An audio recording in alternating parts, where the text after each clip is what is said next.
Oh, hi everyone, and welcome to today's episode of The Cleanup Crew.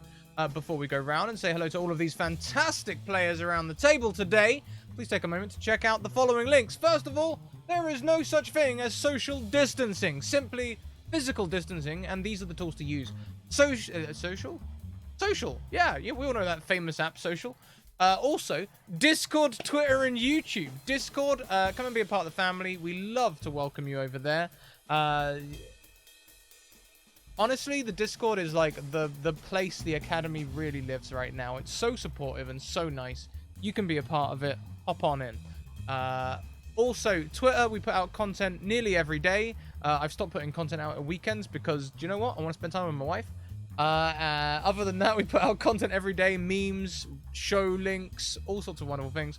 And YouTube, if you want to get, if you want to fill your quarantine hours, your lockdown hours, if you're still in them, I've heard some have started reducing lockdown, which is very exciting. But if you still want to fill your time, there's about 6,000 hours of content over on the YouTube for you to check out at your leisure. Also, check out our sponsors. First of all, the Deck of Many. The Deck of Many Things, they currently, very excitingly, have a brand new Kickstarter on, where they are kickstarting level 6 to 9 SRD spells. I wonder how they're doing. Actually, I need to check between shows. But these are examples of their their cards. This is the Deck of Many Things. I know this one green screens, but nevertheless, it's still one of my favorite animations. They're making level 6 to 9 spells and also a tarot deck. Their GoFundMe was funded. Their Kickstarter was funded in 15 minutes. It's one of those Kickstarters that you want to get in on before you regret not getting in on. Next, we have Mage Hand Press. Mage Hand Press with all of your expansions for 5e covered. You want space? They got space. You want the Feywild? They got the Feywild. You want to go play pirates? They got pirates. If you want to see that Feywild campaign, the Folio is displayed on Wednesdays at 6 p.m. EDT, run by the lovely Mackenzie Lane. Hey, Guilty Cosplay, thank you for coming in and checking out the stream. That's lovely. I was just in their stream yesterday. Lovely person. With Sea Witch hair. Go and check them out. Also, check out Hero Forge. Hero Forge for all of your miniature needs. We have been currently playing with the Hero Forge 2.0 Color Mini Creator beta tool, where you can create these absolute gems. This is not a painted mini. This is printed in colored resin. It's absolutely amazing.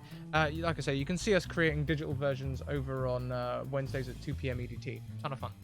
Last but most certainly not least, our latest sponsor, Dungeon Fog. Dungeon Fog, for all of your map making requirements. Top-down maps with loads of content that you can put in there.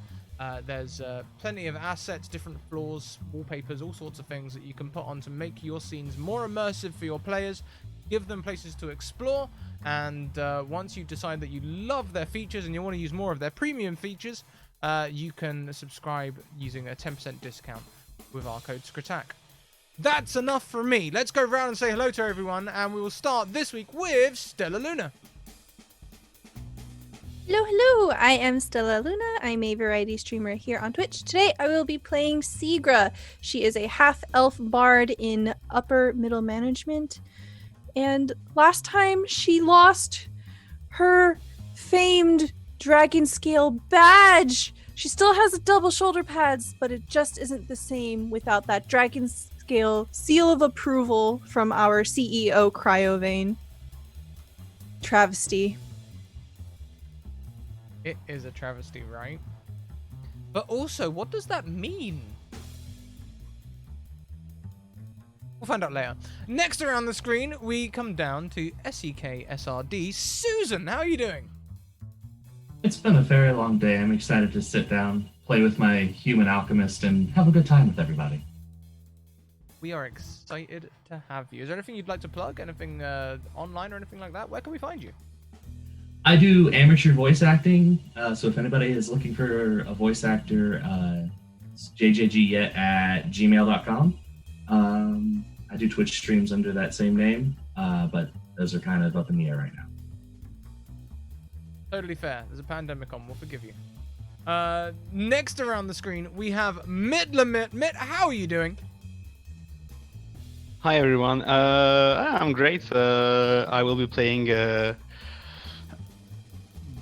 Bob Sparkleheart, which is a half-elf warlock, and who likes to be called Lincoln Dark the Desecrator instead, because he's a bit embarrassed of his birth name. It's a neutral evil warlock whose patron is a bit of a jester, of a troll, who will grant him powers only to do good actions, which clashes with Bob's immense thirst for power. I am looking forward to this so much. So, what happened last week? Oh, that was very close. That was very close. I mean, I also haven't introduced myself. Oh, Chantel, I'm so sorry. No, this is fine. This is absolutely fine. I'm going to do it like this. Hi. I should stop you sneezing, right? I'm really hoping it might, actually. I'm Chantel B. You can find me at Chantel B on Twitter. You can find me at wordswithcolor.com. I'm a writer, an actor, a PhD commiserado, and I'm also chicanery, the middle management cleric who worships business and has single shoulder pads, but they have racing stripes. So, you know, and is currently glad that there is no scale of upper middle management. I'm scared to remove my finger now. I was just gonna stay here. Same. Yeah. It's making my nose tickle, so maybe I'll sneeze instead. I don't know. Well, perhaps I should fill in them. So, last episode, we found the secret basement. Well, the episode before last episode, we found the secret basement via the gem in the lighthouse top, which took us to the secret hidden basement, where our players found Huber Grand Shoop, a rather jolly but definitely very evil necromancer who had quests to give them, i.e. cleaning out the extra secret second super secret basement. And our players were more than happy to comply, perhaps creating an ally there. Anywho, with this completed, they went down, they destroyed the things. Huber was left to his experiments, left in peace, and our players managed to barter with him to release Talantha and Wizzy. With this done and the lighthouse encounter completed, Seeger and Chicanery will have made their way back to Waterdeep, perhaps pursued by a hermit kraken, but also perhaps not.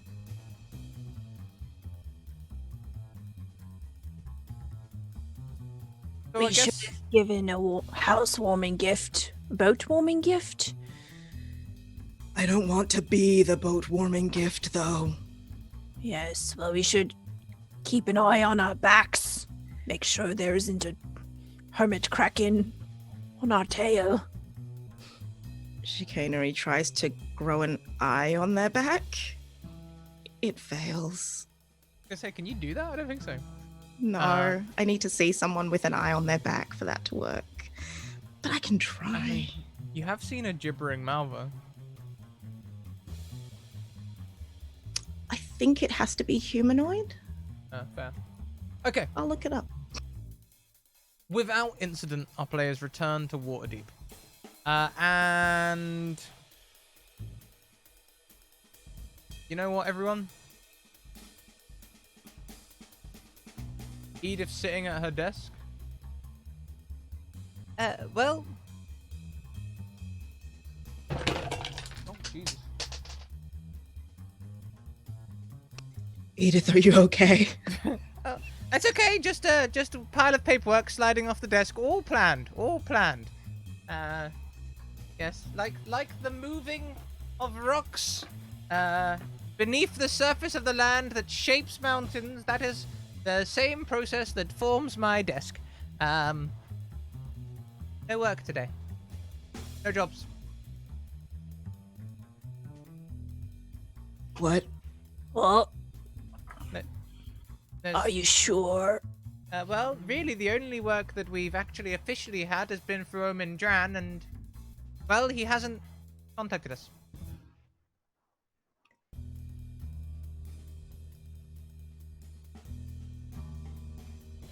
What are we supposed to do if we don't have a job?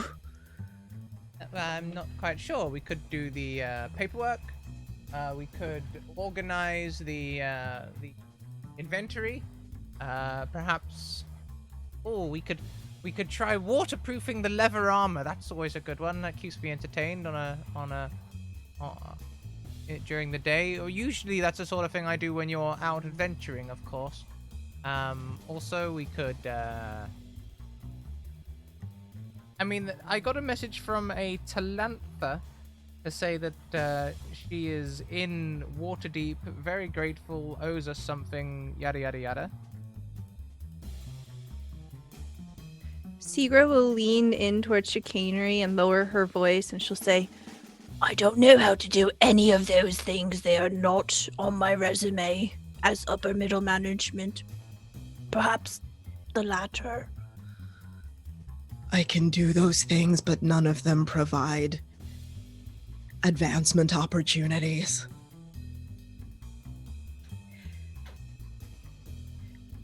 Maybe we should see Talantha. I Oh, think we also- should see. I did get a message from a Mr. Granshoop, a package actually, said that you might be interested in it. I've no idea what this is though, and she holds up what looks like a largish mechanical paperweight, probably about the same size as this dice.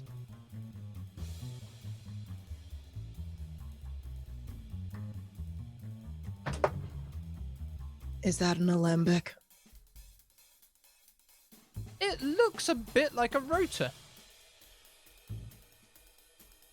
He called it the Rotor of Return, and said that it was a part of something else that you possessed. Something called the Orrery of the Wanderer.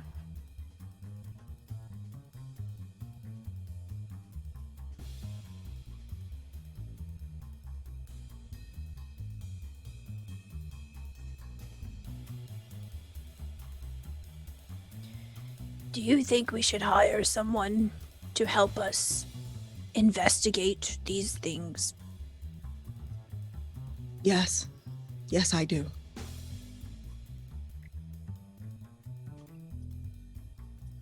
Edith, do you know any consultants?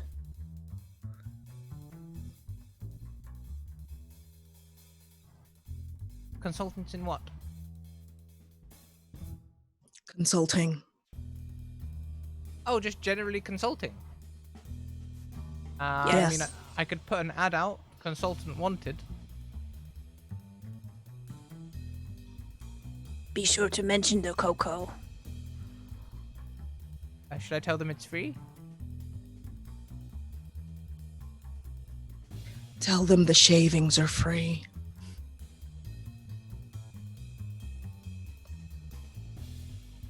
And so, I think Etta and Lincoln Dark, or Bob Sparkleheart, you will come across an advertisement looking for consultants to assist the cleanup crew. Coffee provided, free shavings. I believe it would be more appropriate for Bob to hear about this through their patron, who thrusts it at you the way they thrust information at you. How does this look?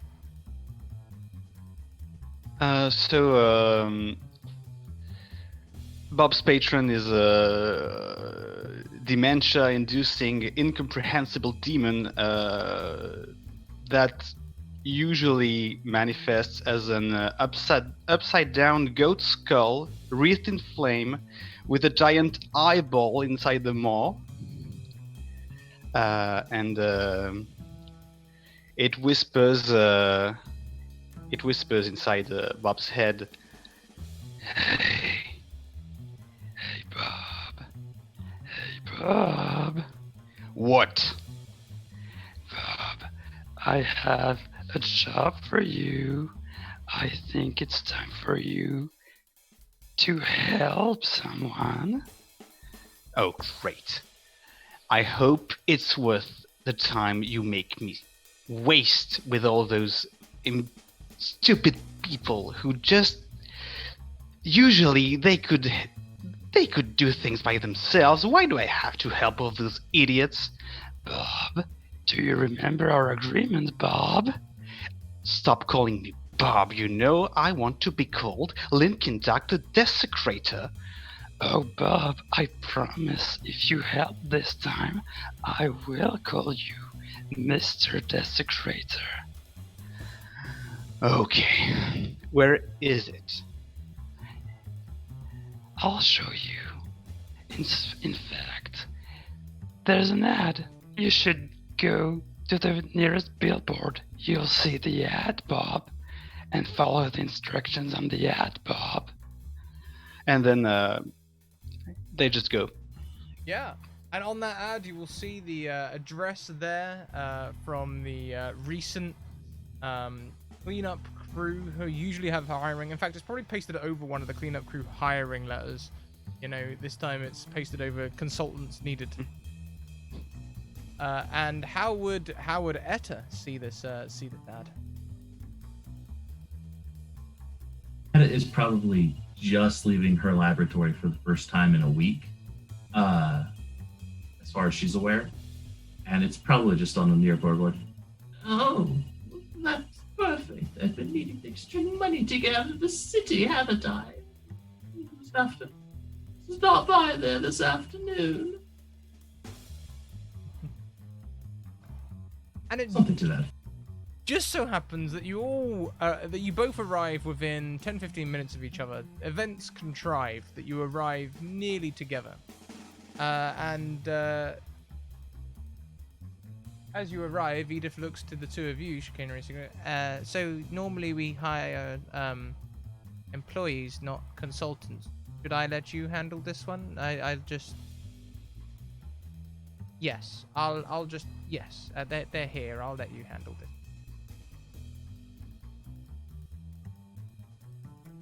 Good. Send them through. Will do. Secret Chicanery... no. Etta and Lincoln. A short woman, elderly in description, blue rinsed hair, spectacles, but very capable. You know when you can just tell someone's very capable. Comes through. Yes, thank you for answering the ad. I assume you're here about the consulting. Unless I got the wrong spot again. No, you're in exactly the right place. Yes.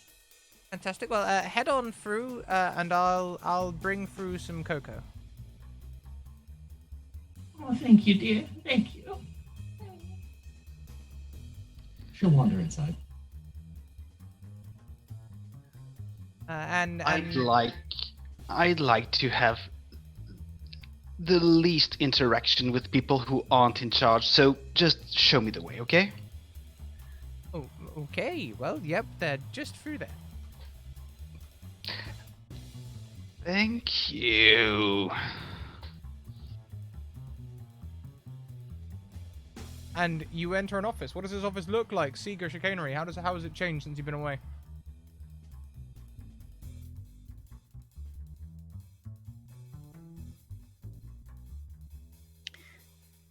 It sparkles. It shines. Somewhere in the time that we've been away, someone has clearly, you know when you play with glitter and it just ends up everywhere. whether or not you want it to. Doesn't matter what you do, doesn't matter what you try, there is just glitter. So someone has clearly opened glitter and it went all over the room, and chicanery has clearly been trying to scrub it away from everything, but there is just glitter everywhere, and chicanery's just made it worse by like trying to clean it. It's just rubbed it into the walls more. I think at some point while we were gone, someone had attempted to do that whole like make your own slime kit at home sort of deal. So everything is kind of slippery in the room too. You don't really know you don't know if it's soap, you don't know if it's like some kind of gel. Just is very uncomfortable in here, and you just smear the glitter around, right? You don't clean it up. It's impossible to get up off of anything. And it smells like peaches. Smells like, but fake peaches, not real peaches. It smells like that smell that should be peaches, but isn't peaches. As we continue with this scene, we have just hit 10 retweets, so everyone please roll in chat and we'll get some Wild Magic Surges rolled out. And every time anyone takes a step, they slide just slightly. This is what you're faced with, Etta and Bob / Lincoln Dark. Oh dear. Did your alchemy lab explode in here? Why? Is this what you need help for?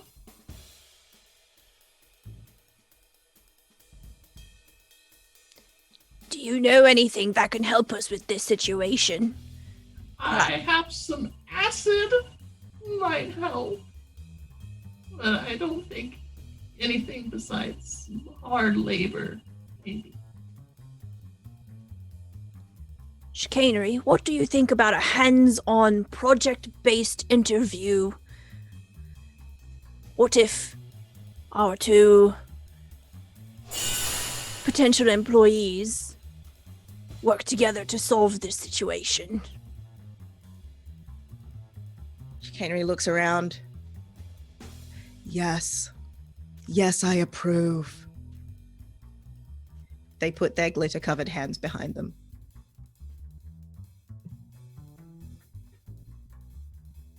Thank you very much for that gifted sub there, Amber Gawain. What does chicanery look like? Chicanery has a huge poofy afro, very sharp suit. There are shoulder pads, and the shoulder pads have red racing stripes today, because red also goes quickly. But it is a blue suit. It's a day off, so... It's a day off, so instead of wearing formal boots, they're wearing formal Converse.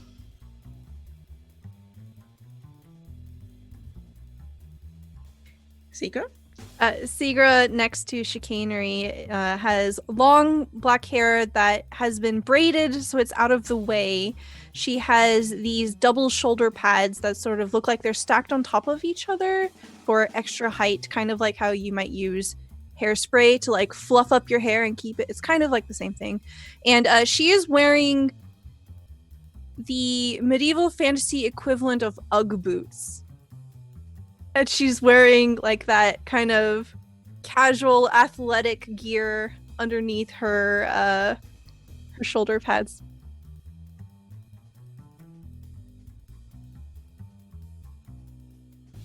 What do Etta and Lincoln Dark look like?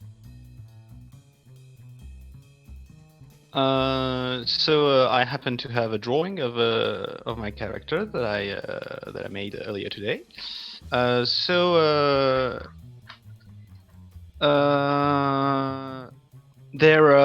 100-ish years old half elf with shaven eyebrows and shoulder-length dark purple hair, which are dyed dark purple hair because they're graying and they don't like it.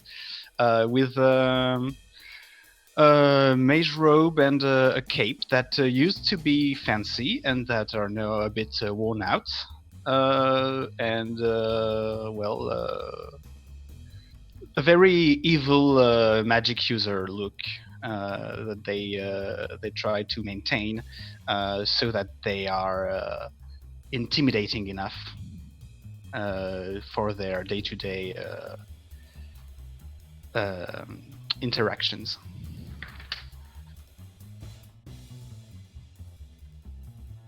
Etta's just a frail old woman of about 50. Messy black hair and a lab coat on over some simple clothes. Just bronze boots that are rather stained at the moment. She keeps a vial of acid at her hip, just in case.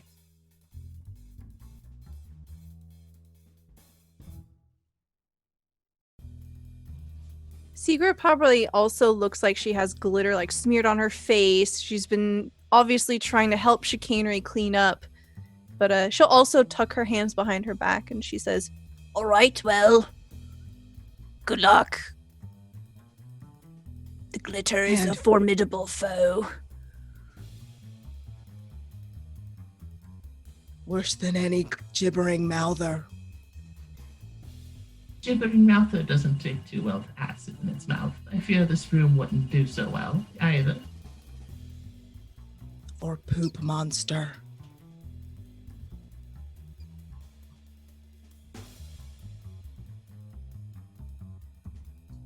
So we have our consultants in, and correct me if I'm wrong, you're asking them to help you clean up the glitter?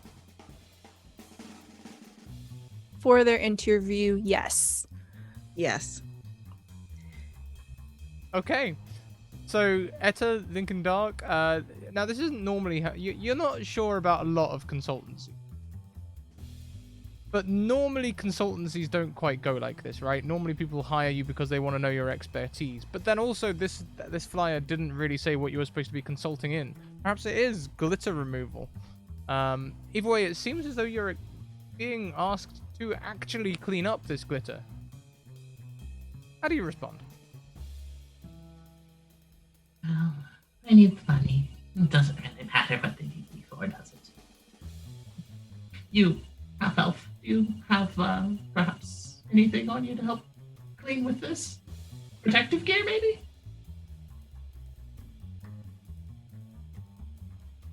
Lincoln Dark is very, very upset with all the glitter because they're a bit paranoid and they're thinking that all this glitter is a reference to their birth name, and they're starting to feel a bit pressured by all this situation. Like, what is this? Do you mock me? Do you think I have time to wait with this kind of pointless activities? And why is there glitter everywhere? What is this? Do you know who I am? Did you do this because you know who I am?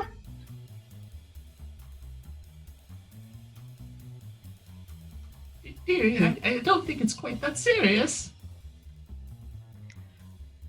Who are you?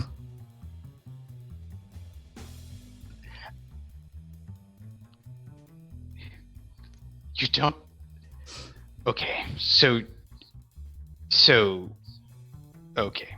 You want us to clean the glitter, and it has nothing to do with who we are. Is that right? Nope, it's just really sparkly. I agree. It's really, yeah. It's You know sparkly what? and it hurts my heart. Yeah,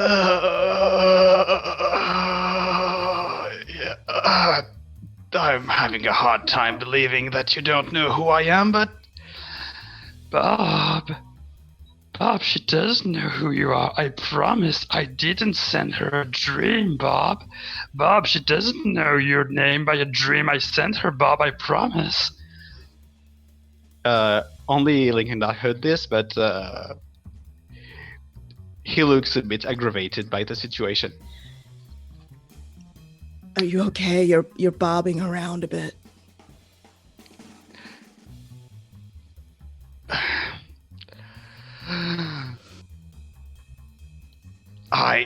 And I will cast Thaumaturgy because thanks to my boon pact of a 3rd level warlock, I can cast the cleric cantrip Thaumaturgy, and I use it to cause a little tremor on the ground while I hurt it with my I tap the bottom of my quarterstaff on the ground and have the tremor happen at the same time, just to show that I mean business. Yes, I think that will. Yes, this is a good start to loosen up the glitter. Yes. You look like someone that means business. This is our consultation room. We need to get the glitter out before we can do any consulting. Well, then, yeah. Suppose if you're done with your showing, perhaps we could get started then. Oh yes, let's not waste any more time on this. Okay. That's good. So before we carry on, thank you very much everyone for rolling. I have our options in chat now. Our options are Chicanery turns bright blue, Lincoln Dark resists all kinds of damage, Etta deals necromantic damage to everyone around her and regains health, or Sigra simply regains health every 6 seconds. Starting the vote now, 3, 2, 1. Vote. That's 3 randomly rolled wild magic surges. Whichever one you vote for will come true. 4 randomly rolled. As this is going on, you hear the door swing. And here, Etta having a discussion before Talantha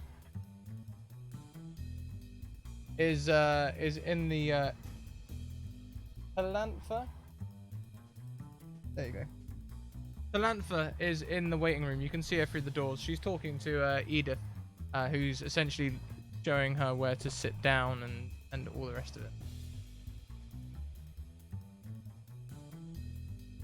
Talantha, you look concerned. Are you okay? She actually looks a lot better than she did the last time you saw her.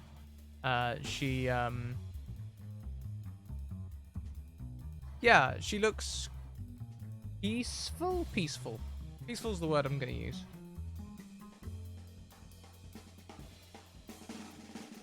Please take a glittery seat. Yeah, she kind of slides into a seat. What can we do you for? Oh, you actually bring her into the meeting room. I see. She gets up from the seat in the waiting room and is like, "Oh, are you not busy? Should I, You can come help clean glitter. Come on in. Okay, I guess." She comes through.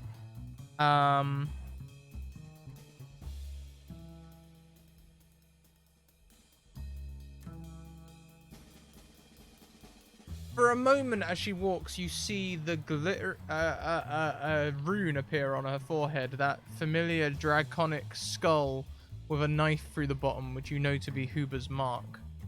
I wanted to come and check in and see if you needed any help piecing things together. Or sparkles.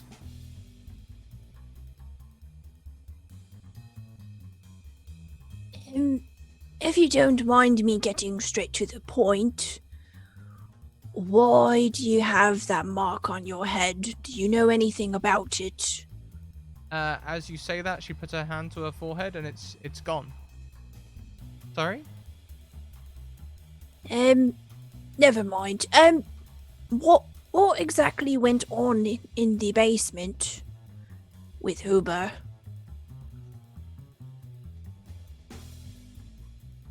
Well,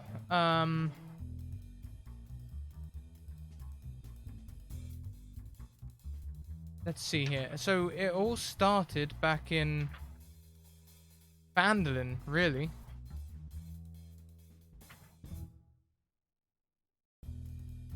there was oh blimey, there was so much. So we received the Orrery of the Wanderer. It's a little bit in the past now, as though I can't find the page in a book. While she's struggling to find a page in a book, can I cast Detect Magic? Yes. And see whether that mark reappears. The mark does not reappear, but there is ever such a faint hint of necromantic energy around Talantha.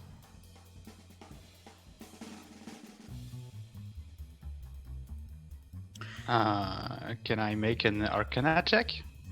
Sure thing.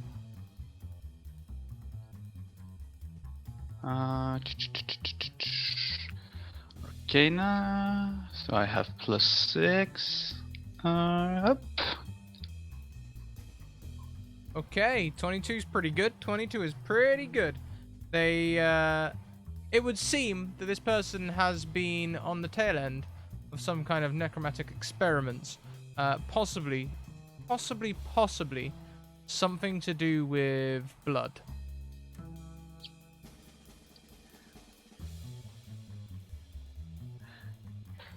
Did you do something with blood, Mrs. Talenta, is it? She flinches a little and goes, yes, there was all kinds of things with blood thanks to that monster in the basement. I don't know how you managed to deal with him, chicanery Seeger, but most impressive. I'm very thankful for being free. What did he do to you? Changed me to an all-blooded diet. He wasn't going to turn me into a ghoul. He did that one to Wizzy. Wizzy's getting better slowly. He kept saying something about unlocking the missing link between humans and vampires.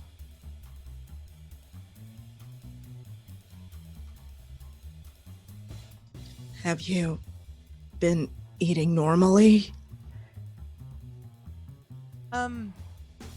Yes. No more blood? I mean, I might like my steak a little rarer than I did before, but not in a way that's...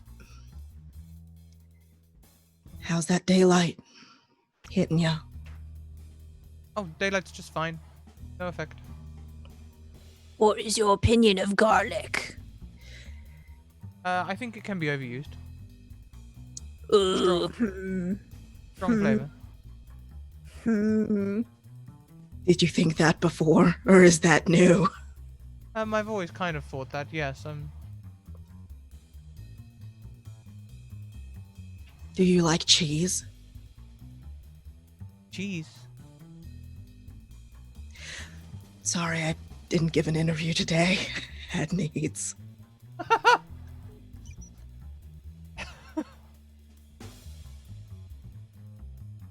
So,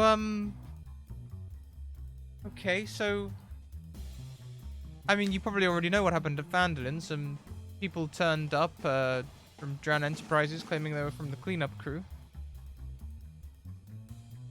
They opened a portal and, well, things got bad.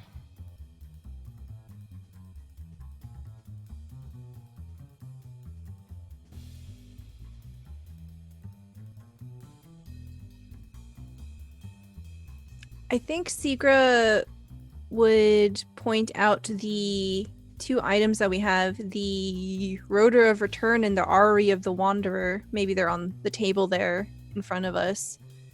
And she kind of looks generally to the whole room, so towards Etta and Lincoln as well, and says, Can anyone make any sense of these things? Give me 10 minutes and a little bit of time, and I might be able to. Got a potion or two that helps with such identifications. Might help. Although we should do something about these walls first. It's starting to get sticky in here, I imagine. Yeah, I'm really fed up with all the glitter, and I'm starting to chain cast prestidigitation on every object in the room to clean up as much as I can. Perfect. Prestidigitation works just fine, but even prestidigitation can't quite get rid of glitter. It's you know how it is. It gets everywhere. You think you've cleaned the surface, and then there you see just a little speck of glitter between the floorboards. But the room looks a lot better once you start casting prestidigitation. I would say 99.99% of glitter. Yes, that's right. Prestidigitation kills 99.99% of all glitter. And then just go around behind him and pour little drops of acid on any glitter that she sees left. Just and then cast mending on any holes that results in. Yeah, Actually, a pretty good job. Yeah, the room looks really clean. After protesting about not wanting to clean the place, Lincoln Dark, with Etta's help on the last spots, really did a great job. You're hired. Oh, goody. When do we get paid? After the consultation. So what do you need me to consult? Seer will gesture to the two objects and say, Please divine what you can of these things. Oh, I can do that. And she'll pull out a greenish-colored potion and drop one in one and start casting Identify.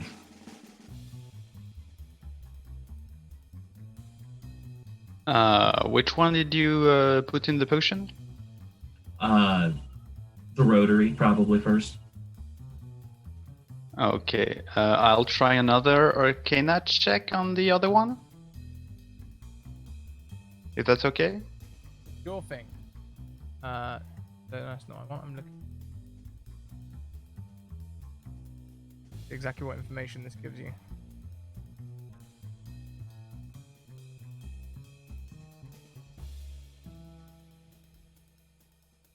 Okay. So when you cast Identify on the rotor,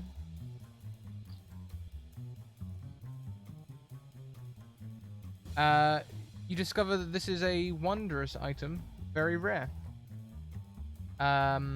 This device does require attunement, but once attuned, you have a +1 bonus to Constitution saving throws. You also receive flashbacks of old memories. And you can unerringly recall any event that took place within the previous 30 days. You can also conjure mundane items worth 50 gold pieces or less. You can set your current location as a point of return locked to the rotor. Anytime thereafter, you can use a bonus action to teleport to the rotor's point. But you can also tell that this is part of a whole. While this component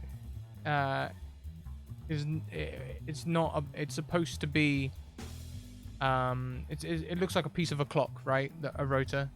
It belongs in something else, and all the time it's not in that other thing. You can tell it may work sporadically or be patchy in the way it works. Now, doing an Arcana check on the orrery. That is a 25 there, lovely. Not quite Identify, but you can tell this is an artifact. This is a very powerful, very, very powerful magical item. This is the housing which should house many other parts. In fact, I would say easily with your Arcana check, you can see where the rotor fits in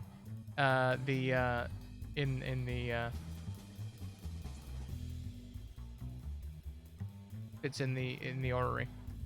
Okay. And rotor is not British for gear. We have all kinds of gears, you heathens. Scrat, I think your inner energy engineer is showing. That's why we have the content warning. Engineers. Yep. Engineers. We could go into it. It's got the involute circle gear teeth, so they have really smooth transitions. It's a beautiful rotor.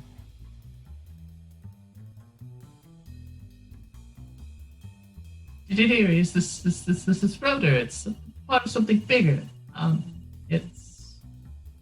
It has many fascinating qualities, though. It's strange for such a small piece. You could, if you hold it long enough, so it works with you, you could summon a cup of coffee, maybe. Interesting, very fascinating. And now she's just stuck staring at it. She's fascinated and completely lost what she's supposed to do. Are you saying we could summon hot cocoa whenever we wanted? Maybe. There seems to be some limit on it. You'd have to check with some sort of astral being greater than yourself, probably, but I imagine so. It also has some sort of return function, which is absolutely mind-boggling. How can this work as a teleporting circle? It's boggling my mind.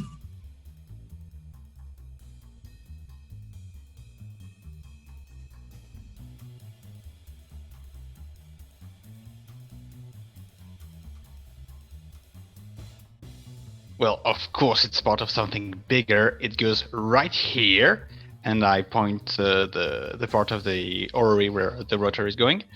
Put it in there. Yeah, take it. Yeah. Okay. I take it and I put it right where it belongs, and I'm grumbling out. Oh, really idiots! I can't get a simple puzzle like this. It's beyond me, a stupid demon. And, I hope it's good enough in action. Oh yes, Bob, it's perfect. You see the rotor fits into this slot perfectly. However, those wonderful involute circle gear teeth, which you know keep better contact with other gears than any other kind of gear teeth, the straight gear teeth or the rounded ones, involutes of circle have much better contact throughout rotation. However, there's nothing to contact with. When you put it in, the rotor just starts spinning wildly. There's no resistance. There's nothing for it to click against. It seems that there are several other pieces to go in this orrery. Now, if anyone would like to make me an investigation check, I'm not going to allow Arcana because this is how gears work and how timepieces work. And since it is a timepiece, I will allow history, investigation or history. Ooh.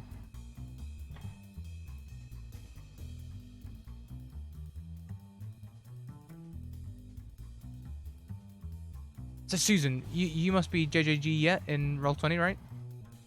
Correct. Thank you for the subscription earlier. Okay. So, chicanery. This must be how it works. Weird for a gear to just whir. Same, I think Lincoln's probably so caught up on how people couldn't see where this goes that they just can't see how the rest of it works. However, Stella, you can tell that there are at least 3 other pieces missing. However, on a 21, Etta maybe has seen orreries before, or maybe spent some time working in a clock shop or something like that.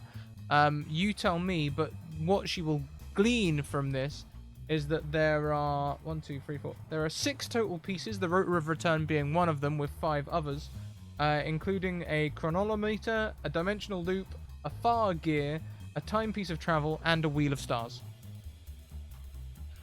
Here is. We used to work on these back when I was getting my apprenticeship. There's 5 pieces still missing. I can't remember exactly what all would go in here, but there are 5 pieces still missing, and I imagine if we fix this, we could get. Well, I don't know if just the gear did such wondrous things. I imagine Imagine what this fully completed would do. We have to find it. We do. Oh, I was so excited to get out of the city, but now I just want to find this. I want to put this back together.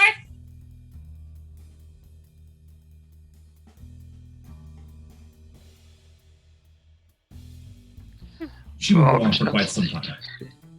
Don't think about it, Bob. Bob, don't think about it, Bob. You can't have it, Bob. It's not yours to take, Bob. Bob, don't take it, Bob. Yeah. Yeah, let's find the other pieces and put this back together, I guess.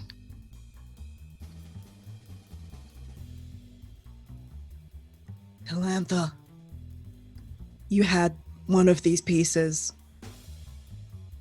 Yes, I used it to teleport away. When the house, the chapter house in Phandalin was being attacked. Do you know where the rest of it is? No.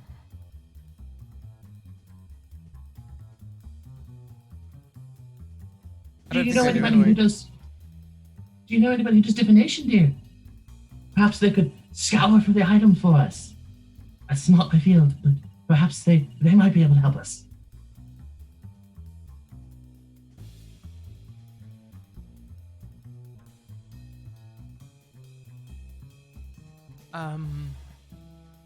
She looks a little confused. I was mostly researching Dran Enterprises. That's my speciality. They're Acquisitions Incorporated's biggest rival. So, Why? well, because they're a business rival. So you're a business investigator?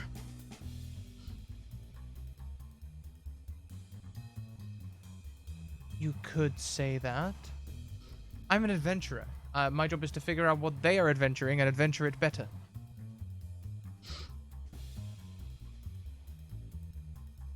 Were you captured in the same place as Wizzy was captured?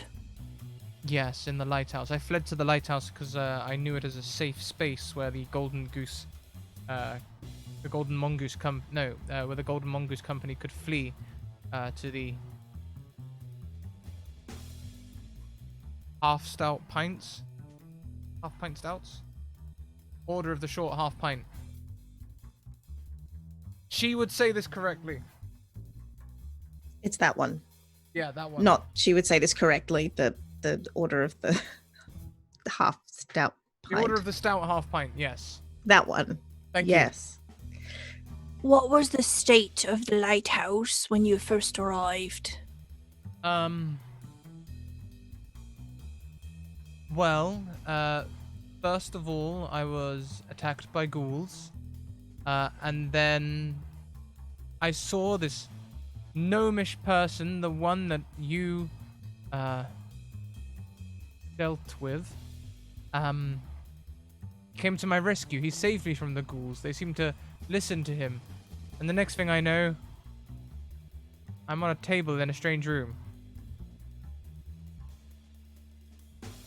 Happens to the best of us. Yeah, but I wasn't like dancing on the table. I was mainly drinking blood. Sounds suboptimal.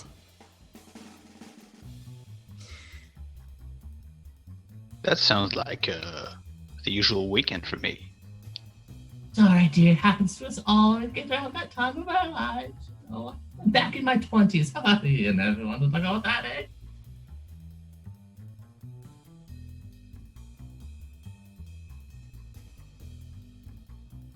Well, What are you gonna do now? probably check back into HQ and get reassigned. I probably want to do a physical. But I mean, there's nothing wrong with me, so I'll guess, hopefully, Omen Dran will find me another position, well away from Huber. How do you feel about being poached?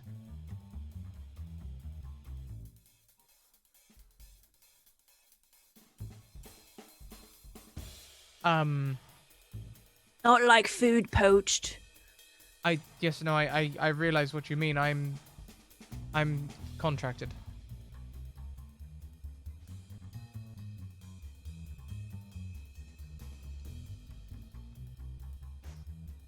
Slides card across the table.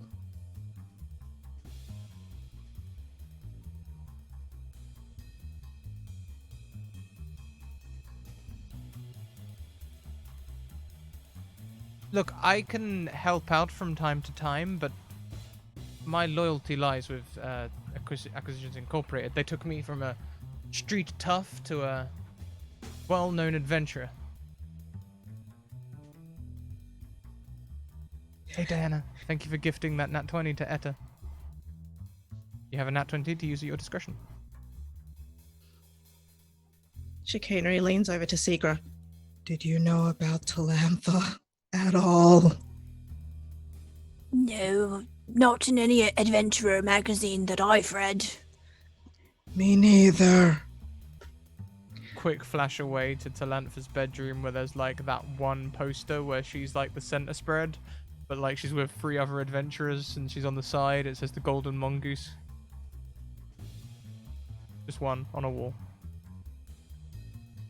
Just one.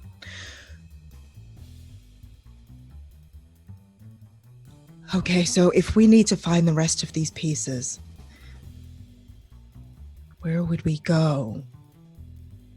Oh, one last question, Talantha.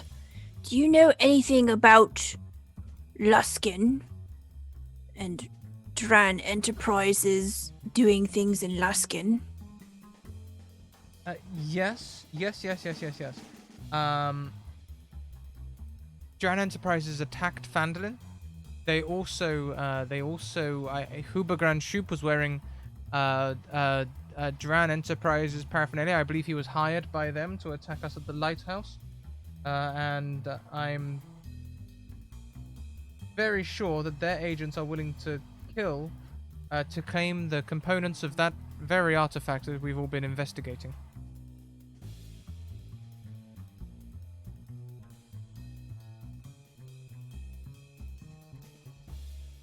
If that's so, why don't we just wait for them to find the pieces and then take it from their cold, dead hands? Oh, Bob, that's not good manners, Bob. Jimmy, if we wait until they die, or not die, but rather until they have it, then they might have powers that we don't have, because the pieces seem to have abilities, and I don't that someone who wants to kill us to have them. You really think you could just fight someone who has powers like the ones in his gears? I don't want to do that. Thank you very much.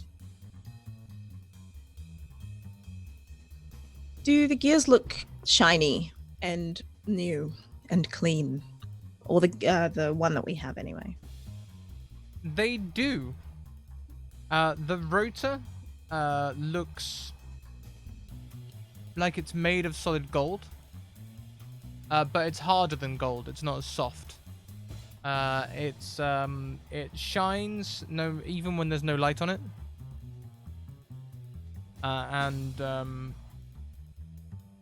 Everything's very precise about it. It's got a really high surface finish. You know, like you can't scuff it or mar it. It doesn't seem. And the edges are ever so slightly beveled, just enough to take the edges off. We need to find an engineer. They might know where we'd find other pieces like this. Talantha, do you know anything about someone named Opal?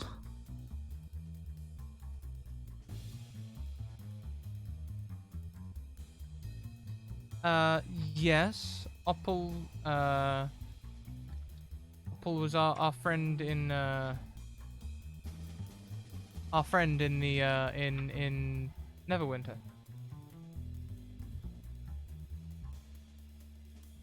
Were you working together? No, but we had worked together in the past.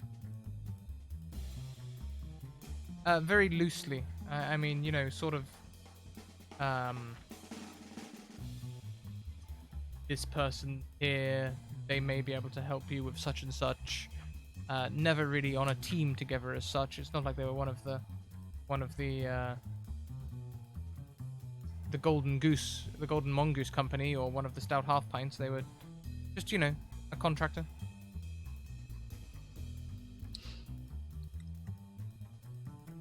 Where would you find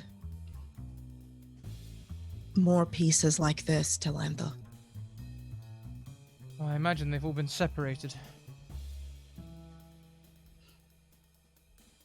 But Dran Enterprises are certainly seeking them. Dran Enterprises, they seem to have a secret, we were finding clues all over the place that pointed to a secret base in Luskan. You know, big clues like secret base this way. I like that kind of clue. That's good. Do you think there are more? We would find Dran strike team people with maps saying secret hideout here marked on Luskan. We found an orc woman in the base that you had fled from. I don't think we ever got her name. But we rescued her. We did. Maybe we didn't. Well, bad adventurers. We saved her life. Oh, Gilda Dune. Major Domo? Is that right? Oh, Gilda, yes. Sorry, I thought you meant the lighthouse. Yes, Gilda, she was the head of the Golden Mongoose. My boss. Oh. Perhaps we need to speak with her. Perhaps she will know more about this artifact. I think we need to go to Luskan. How far away is Luskan? Would I know that?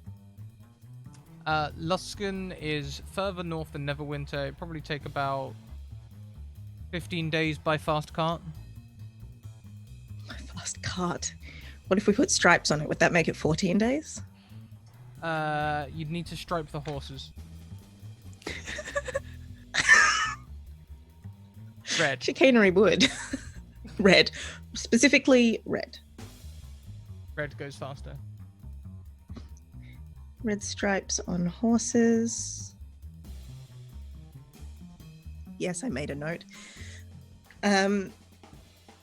We should go to Luskan. You may also remember that in Phandalin, you did find a timepiece of time travel in Gilda's mouth.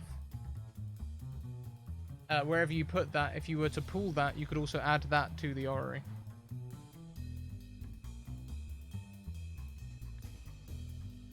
Sigra pulls out this thing that we've had this whole time. Could someone take a look at this? Can you divine anything from... Oh, certainly. Give it here. Just put it in the... You had another one? My brain is full of business. Sometimes I forget things. Quite so, dearie, quite so. Oh, this is fascinating. I have to wait on the voice from the sky to tell me why it's fascinating. The casting identifier again, great. This is a wondrous item. While attuned to this device, you have +1 bonus to dexterity saving throws, and you always know which way is north. Additionally, you can cast the Long Strider spell on yourself at will. You can name any location within 10 miles of your current location that is known to at least one creature also within 10 miles of that location, including you. Once you name the location, a disembodied voice heard only by you provides directions to the location by safest, most direct route. The voice knows to avoid natural hazards so that it does not send you through trackless wilderness or into a lake, but it has no knowledge or ability to help you avoid monsters, enemy traps, locked doors, and the like. Dearie, this is definitely part of this. As an action, you can cast the teleport spell. Once you use this feature of the timepiece of travel, it cannot be used again until next dawn. And again, you can tell that it is a part of the bigger thing. It has teleportation abilities, just like the gear did. Different though. It's more like active teleportation instead of a circle. And just here, you, tall, dark, and handsome. Put this in here.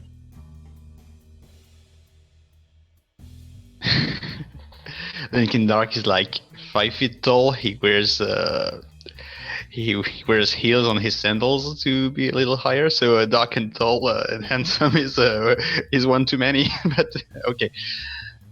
Oh, convenient. And do I have to make an investigation check to know where to put it? Yeah, we'll go for an investigation check again. Why not? Okay.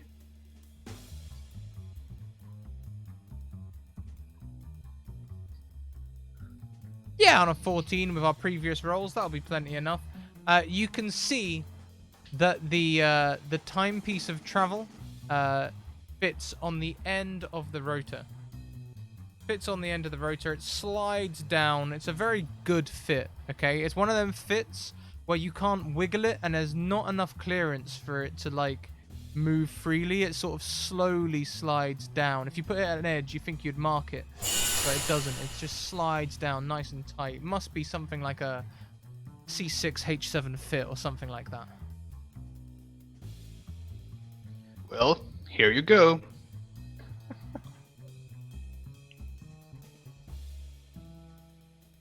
Does it have perfect beveling? This does not have perfect beveling. Instead, this looks, once added to the rotor, a lot more like a clock hand. A timepiece.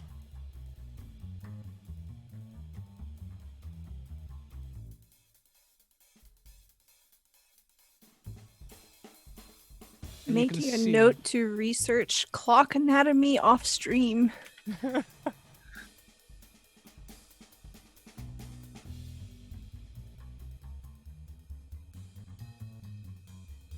And you can see there's a slight groove, a keyway there that the that the piece sits against. So as the rotor turns, the hand turns with it.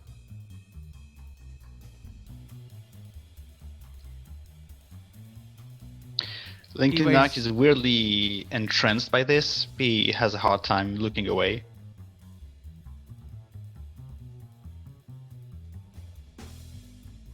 Thank you very much for the If bits and subs. if we're making a clock, why do none of the bits do anything with time?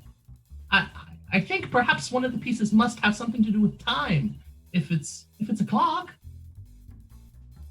that doesn't seem like something we want other people to have. No.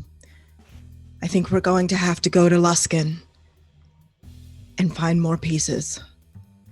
You know what else we can do while we are in Luskin? Do you remember the machines in the basement? They mentioned a Mr. Screeve, and if we liked their product, we could find more at Screeve Enterprises in Luskin. Maybe there's a lead there.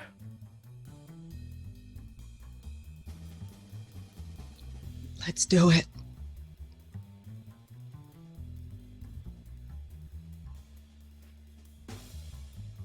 Is that the plan? You want to go to Luskin? Yes, Okay. it's better than the beach. As you were saying this, Edith is entering the room with Coco in hand, and she. Hey, you're planning another trip?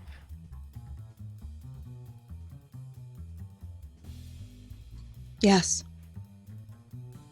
There's been a few letters. Some things might need attention before you go.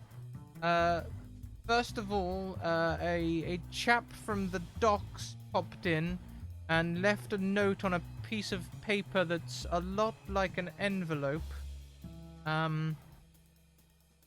What did they say? They said that their name was something, but you knew them as someone else. Let me know when this starts making sense to you. Yes, it does. Wait, Uh, dock worker? They said they were a dock worker. Their name was Geronimus Burntberry.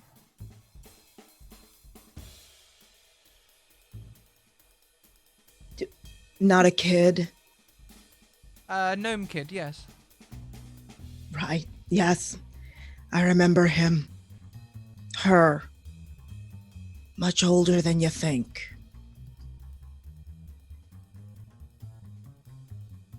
Them. What does the envelope say? The envelope says that they would like to be rehired. They led us Apparently into a they're in- trap. Apparently they're in some kind of trouble with a local gang, and they're looking to you for protection. Also, we got a much nicer envelope and much nicer request from Omen Dran to pop into Dran Enterprises, and with that came your money for the last gig. Of course, I've distributed it to all the workers who helped us out along the way.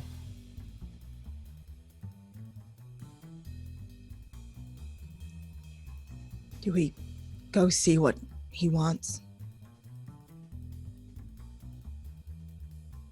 Yes. Minutes with him have been tarnished now.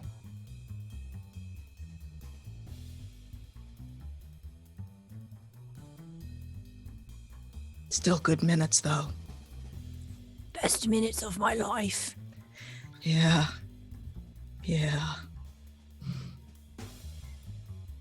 Lincoln Dark the Desecrator. Etta, do you want to meet Omen Dran? Do I have a choice if you're hiring me? Well, we can go and protect a Doc kid. Grown up.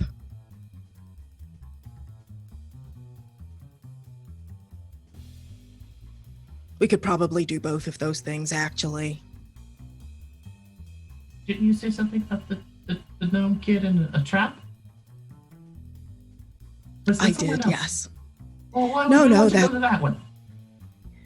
Well, respect. I respect him. Takes effort to lead someone into a trap. Yes, that's something you're interested in.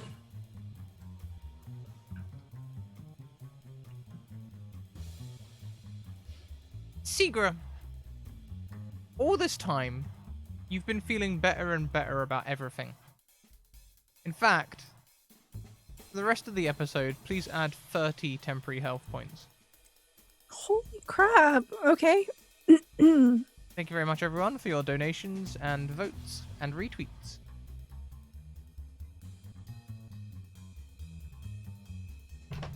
Okay, well then, if you are going to head to either Omen Dran's or the docks for this trap, how about we I'm take a sorry, break? what? Sorry? What?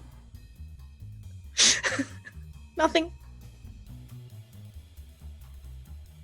Let's take a quick break. We'll be back in 5 minutes, everyone, after we've grabbed a drink, taken a bio, and all of that good stuff. We encourage you to do the same. Whilst we're on a break, I'm going to run an advert for the Deck of Many, their new Kickstarter. I thoroughly recommend you follow up. It's a fun advert. Be warned, it starts with a loud noise. We'll see you in 5.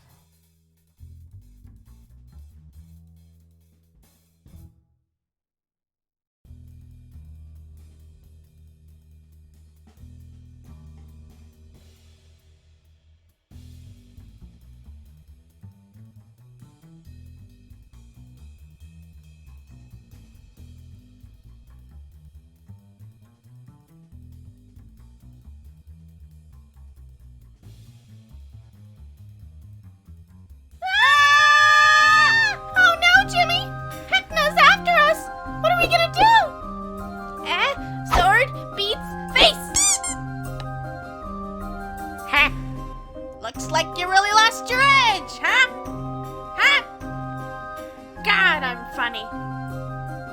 Oh, I guess weapons don't. Weapons don't work! Hey, why aren't you laughing? Oh, I know. Let me hit you with the punchline! Wait, my animated spell cards! They can save us! Well, jeepers, Jane. Blast them! Avada Kedavra!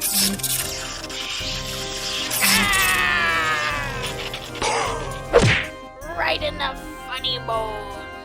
Bleh. I really don't like that guy. We did it! Yeah!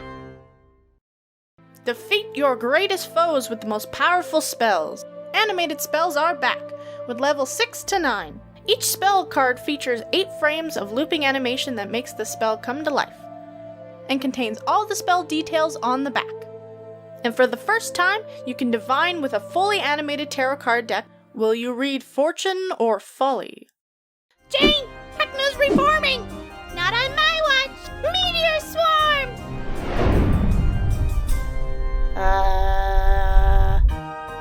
Go to animatedspells.com and back the Kickstarter today.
Welcome back, everyone. I hope you had a fantastic break. We certainly did. I went to get more coffee because I realized these characters are trying to string everything together and I don't have all my ducks in a row. So coffee, coffee, coffee, coffee, coffee, coffee, coffee, coffee. We have a plan, right? We're going to go to the docks or we're going to head to Omen Dran's. Where do you decide to go?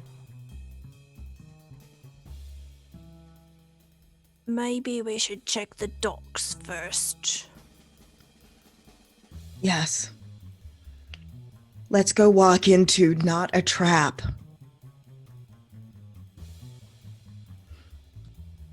They couldn't possibly try to spring another trap.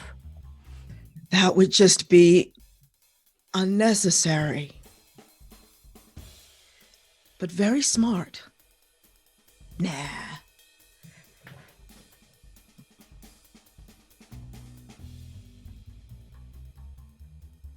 As you know, your building is right on the... There it is! Right on the edge of the dock ward. So it's easy to head into the docks. And sure enough, when you go to that small market stall, if you can call it that, you see Jer there, and she is doing her usual business. She has a bunch of clay pots around with potions written on them. Spelt badly, and offers maps of the local area. I still have your maps of the local area. You got my summons and you came! Yes. Great!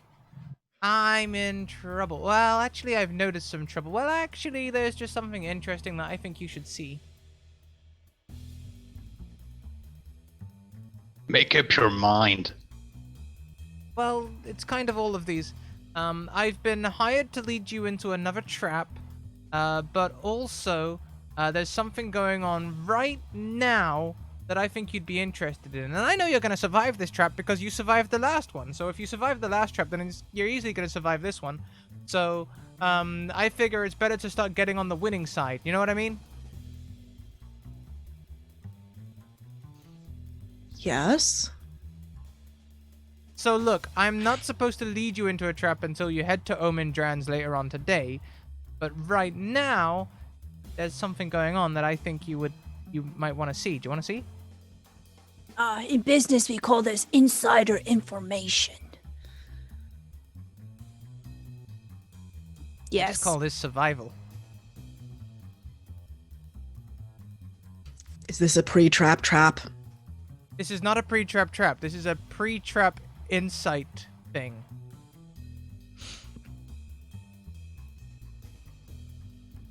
Okay.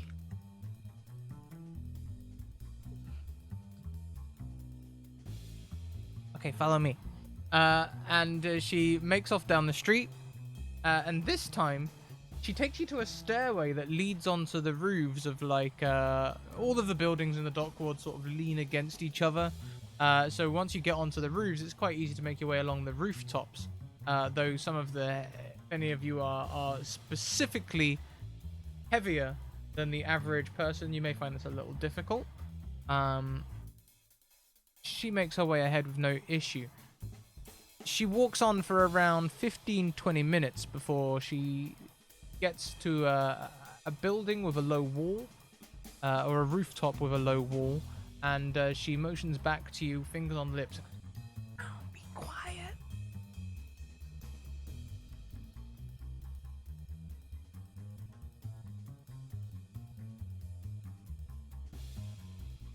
She leads up to the wall and just points over.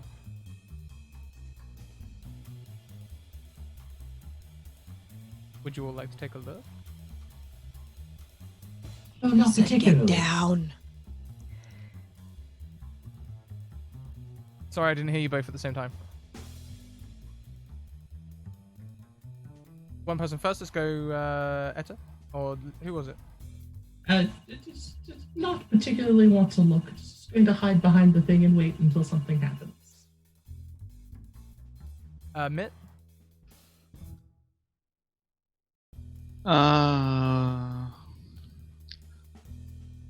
Let me see. I think I'll take a look with a stealth roll, if that's okay. Yeah, sure. Yeah, 15's not terrible. You can poke your head over and give me a perception check. Perception. Perception.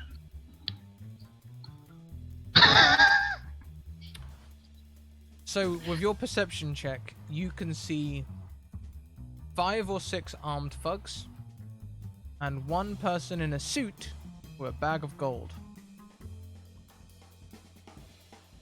Anyone else like to have a look? Yes. Please. Give me that stealth check first.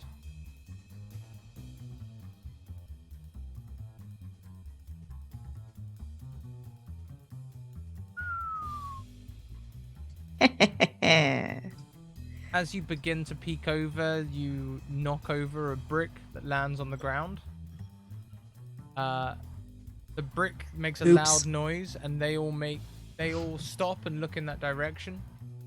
Fortunately, a cat runs off at exactly that moment, and they dismiss it. And you now have a bit more of a peek hole. Give me a perception check.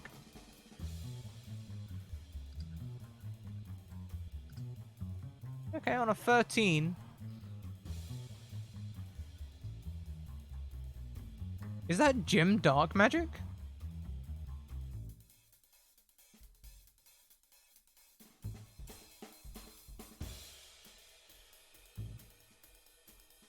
Holding the bag. Holding a bag of gold, yeah.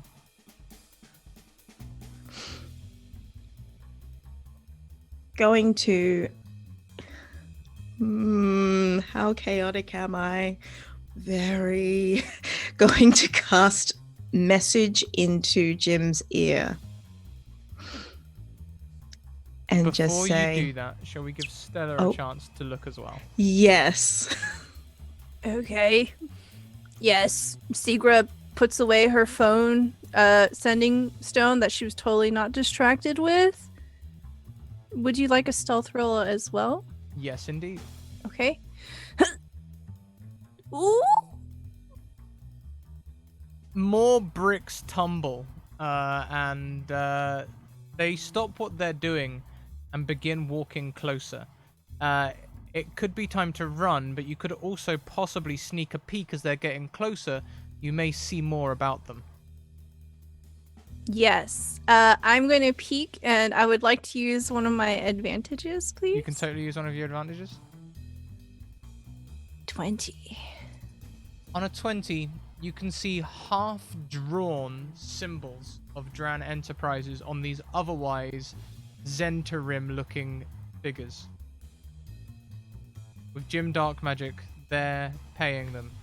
Just before everything went over, you heard him say, "Look, just give him some trouble."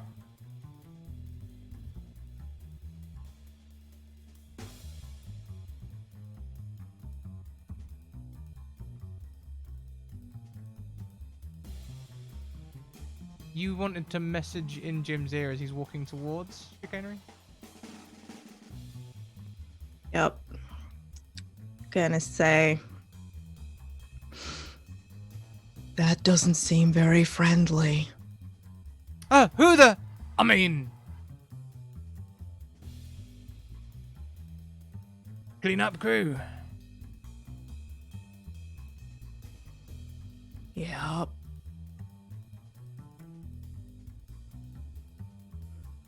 And you hear him say, "All right, boys, that's them up there." And Jim exits stage left at speed.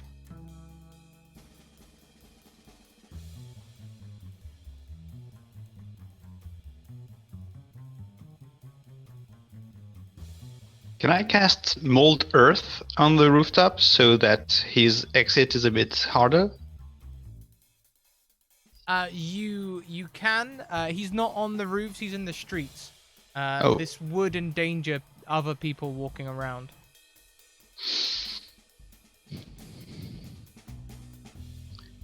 Let me consult with my patron. Hey, voice of chaos. Yes, Bob. There's this bad guy, and he's running away, and I could try to stop him, but it would endanger innocent passerbys. Oh, that's quite the dilemma, Bob. You know what? I won't tell you. Just try. Oh, great. And I try to cast Mold Earth, and it doesn't work. Yeah.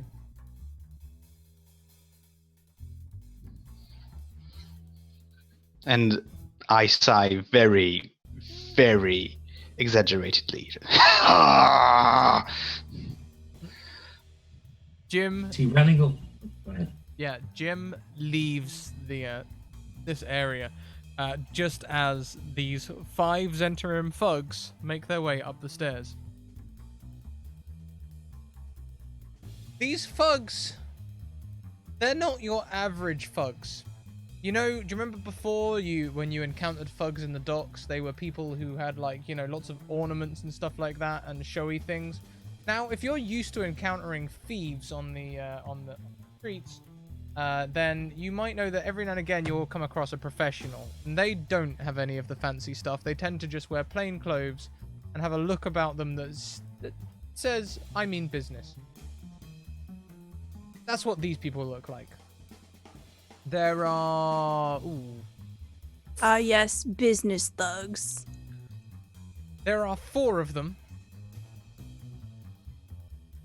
Yeah, there are 4 of them. That'll In do. business suits.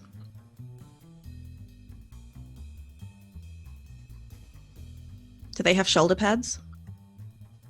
They do not have shoulder pads. They have no paraphernalia to show off their rank at all. They wear simple dark leather clothing with simple cloth like armor beneath.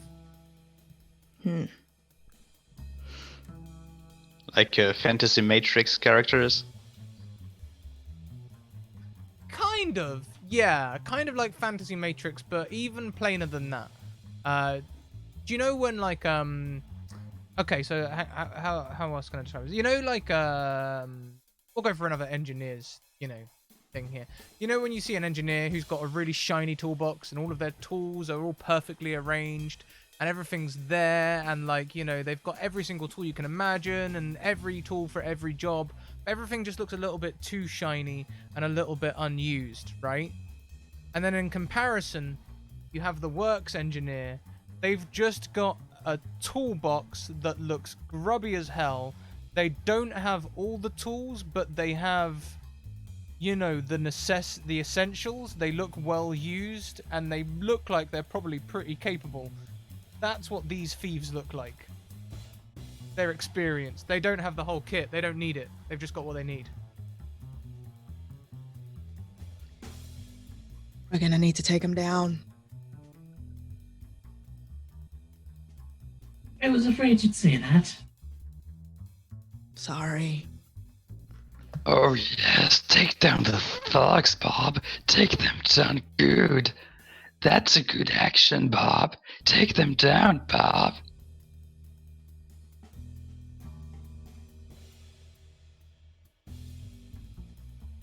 Well then, shall we, as I desperately look for my music change, shall we enter a little bit of combat? Give me some initiative rolls, please.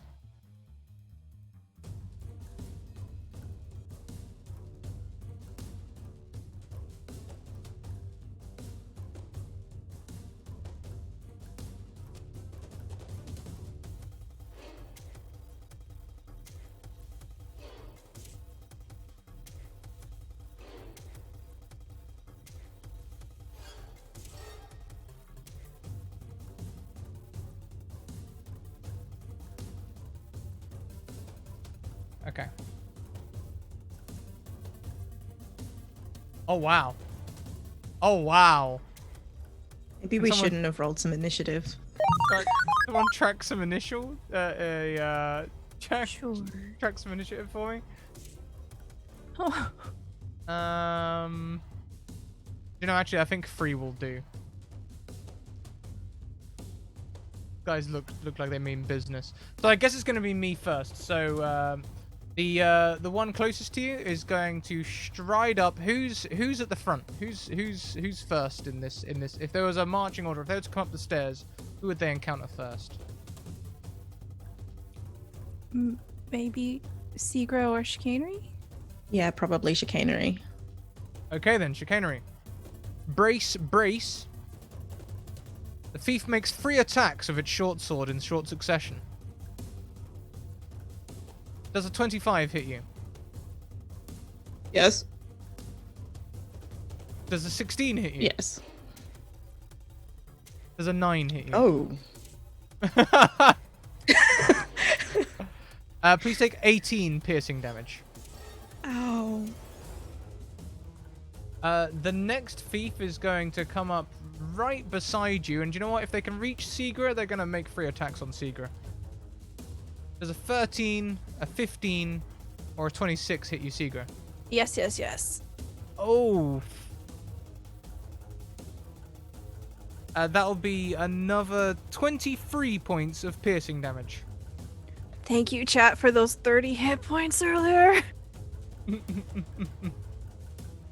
Next, it is Lincoln Dark's turn.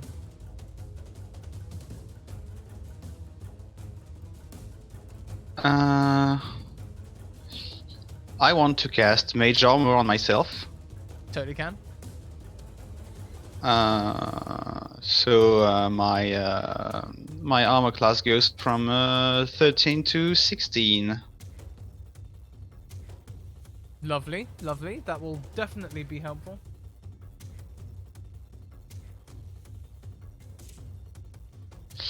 And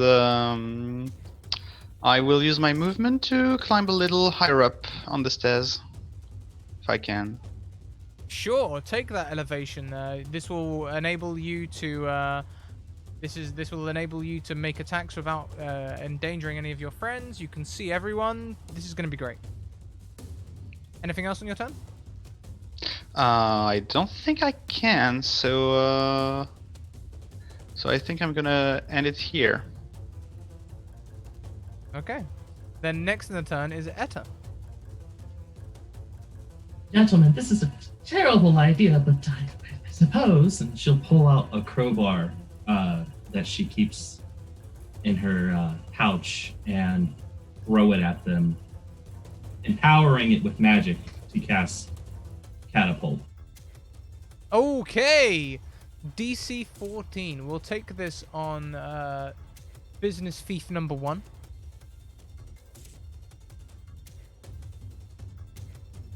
They leap aside. It clatters onto the docks behind them. You see it actually, because it does damage to the thing it strikes, right? You see it bury itself into the wall behind them. These people move very snake-like. Like, they don't hold their short swords all the time. They only hold them when they're attacking, and otherwise leave them somewhere about their person on the many bandoliers and places, otherwise keeping their hands free. She's going to very slowly back up. Oh no. And who is it that's hurt currently the most? I think Chicanery. Because Seeger had temporary HP, so Chicanery actually took actual damage. Dearie, you look like you could use some help. Here! And she'll cast Healing Word that way. By all means, That's her bonus action. 7 HP, Chicanery. That'll be all she does. Thank you. No problem, dearie. Just kill them. Next is business thief number 6. Number 3. Business thief number 6 takes their crossbow and is going to aim it at the healer. Does a 27, a nat 20 hit you, Etta? Etta didn't want to have to do this, but this is going to hurt. That's 12 points of piercing damage. as they have spotted that you are indeed the healer. Focus fire. Oh, this is not going to end well, is it? Seegra, your turn. Okay. The first thing Seegra will do is she will cast Mantle of Inspiration. So right now, immediately, every one of my party members can move up to their maximum speed without incurring an attack of opportunity, but they have to do it right now. If anyone would like to move. Yes. Chicanery will back away from business thief number 18 and business thief number 17. And then everyone also gets 5 temporary hit points. Nice. So what this looks like is Seegra will draw out her rapier and say, We mean business. and these like shimmering little rose petals just sort of just burst out of her shoulder pads, and they sort of frame her in this wondrous appearance as per the spell indicates. And then she is going to stab the Master Thief in front of her with her rapier. Okay. Boop. 16.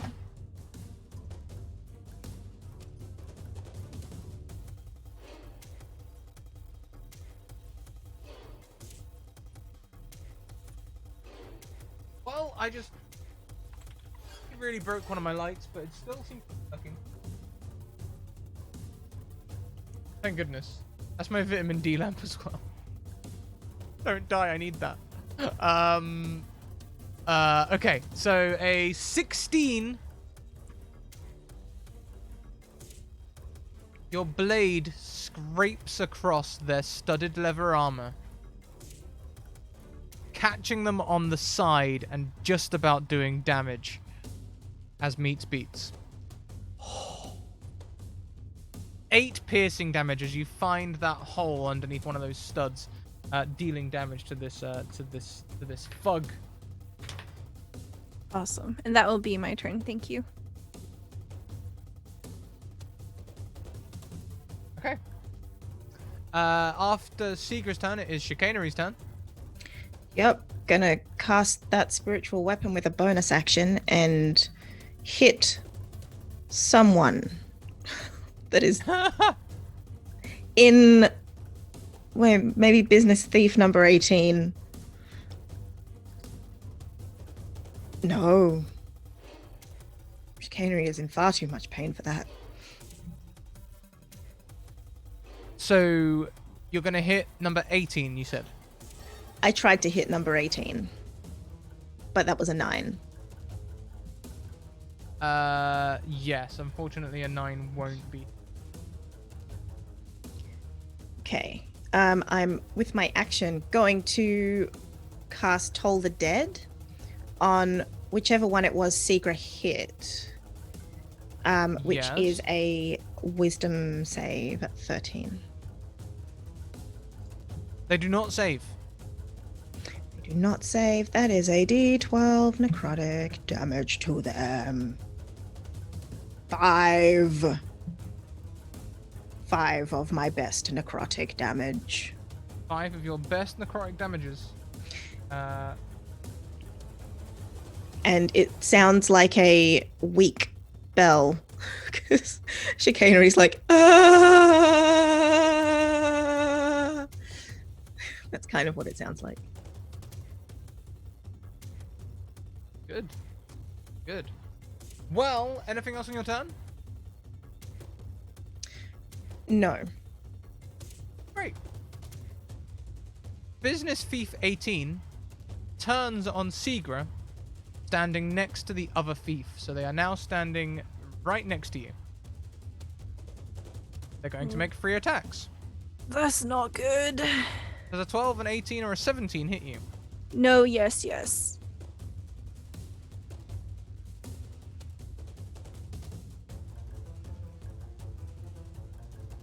These take 16 piercing damage, but they are standing right next to their friend. giving them sneak attack. No. Please take an extra 11 points of damage. Okay. How are you looking? Hold on. Math.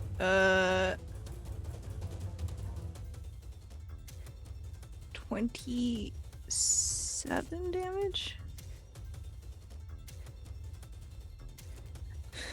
27.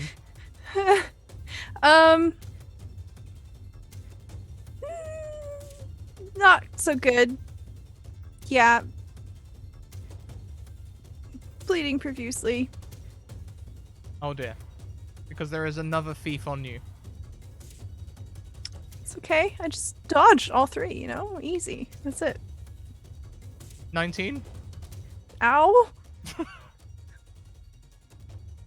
Take another 6 piercing damage. You still up? Uh-huh. 25. Ow. 5 piercing damage. Still good. That's exactly what they needed to put me down. And so as they hit you, they sort of take their blade and wipe the blood off on their sleeve, looking at you, Chicanery, as Seegra falls to the ground. They'll end their turn there. It is Lincoln Dark's turn. Okay. What's the which thief had taken the most damage? The one affectionately known as thief number 17. Okay, I'm going to target business thief number 17 with frostbite. It's a Constitution saving throw, and if they fail, they take 1d6 cold damage and have disadvantage on their next weapon attack until the end of their next turn. The spell DC is 14. Oh, come on. I'm sorry, my dice luck. The cold washes over them and they just sort of... They haven't even bothered to mask their faces. You know, that's how fuggy these fugs are. Fug. Anything else on your turn?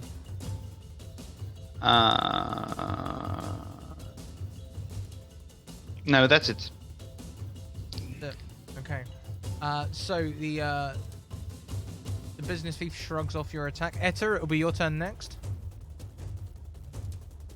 Etta will start walking towards the thieves.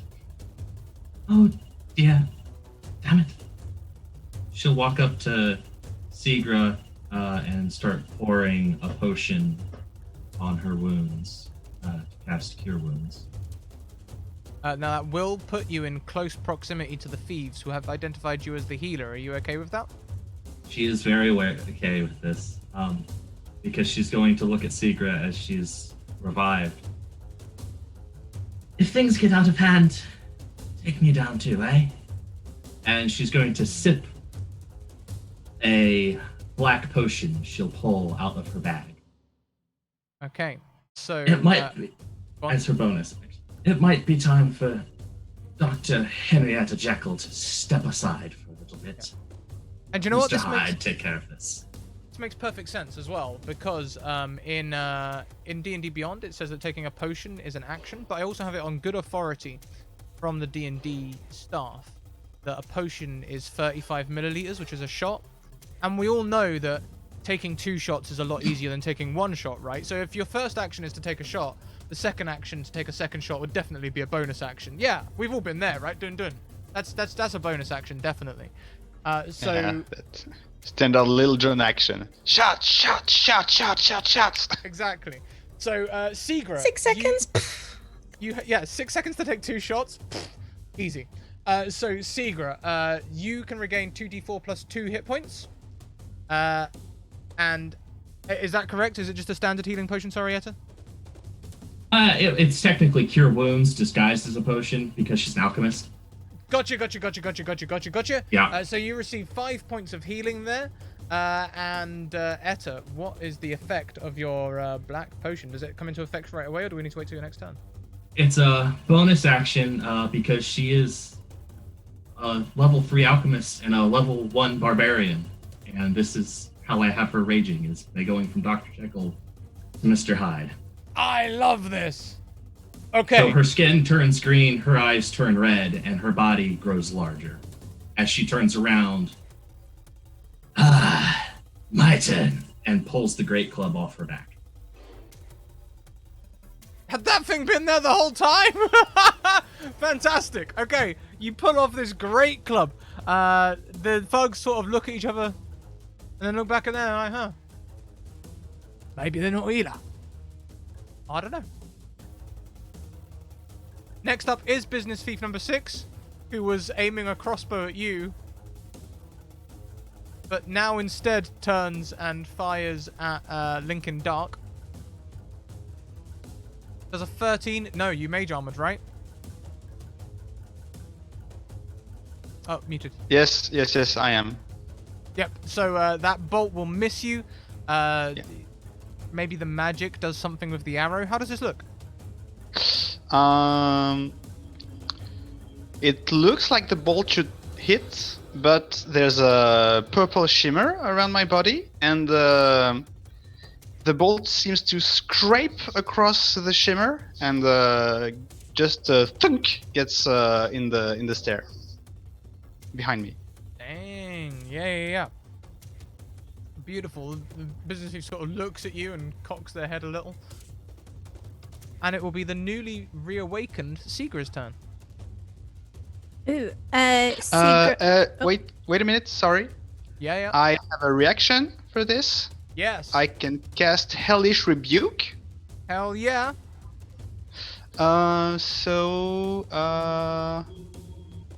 They must make a dexterity saving throw or take 3d10 fire damage.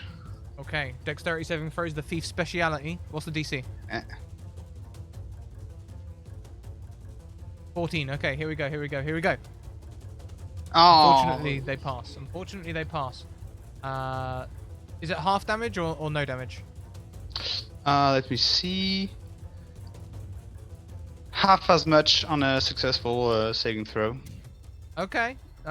So this is a higher level cast. 16 points of damage. So that'll be rounded down to 8. Wonderful. So yeah, they passed, but you still did some damage. Good. Now it'll be Seegra's turn. Okay. Seegra will use half her movement to stand up, and then she will use the nat 20 to attack. Sure thing. So she'll attack with her rapier, and then she'll use her offhand dagger. So, whoop. So this was at a nat 20. So there's a little trick you can do here when you want to force a nat 20. If you go into your weapon on roll 20 and you click on the cog, it says critical value. If you just set that to 1, no matter what you roll, it'll be a critical hit. Okay, so There you go. So even though you rolled a nat 1, it still rolls critical damage. And now Awesome. remember to go back and change that back to 20 now that we've done that. So that is 15 points of damage. and then her offhand will swing up. That's a 21, 21 hits. 3 damage. Yeah, you know, the thug, these blows sort of clash against their armor. They sort of move around. You can tell they're bleeding under there, but they're okay. I don't like that, but that's the end of my turn. Chicanery, how you doing? Chicanery is going to cast Guiding Bolt using that nat 20 that's sitting there.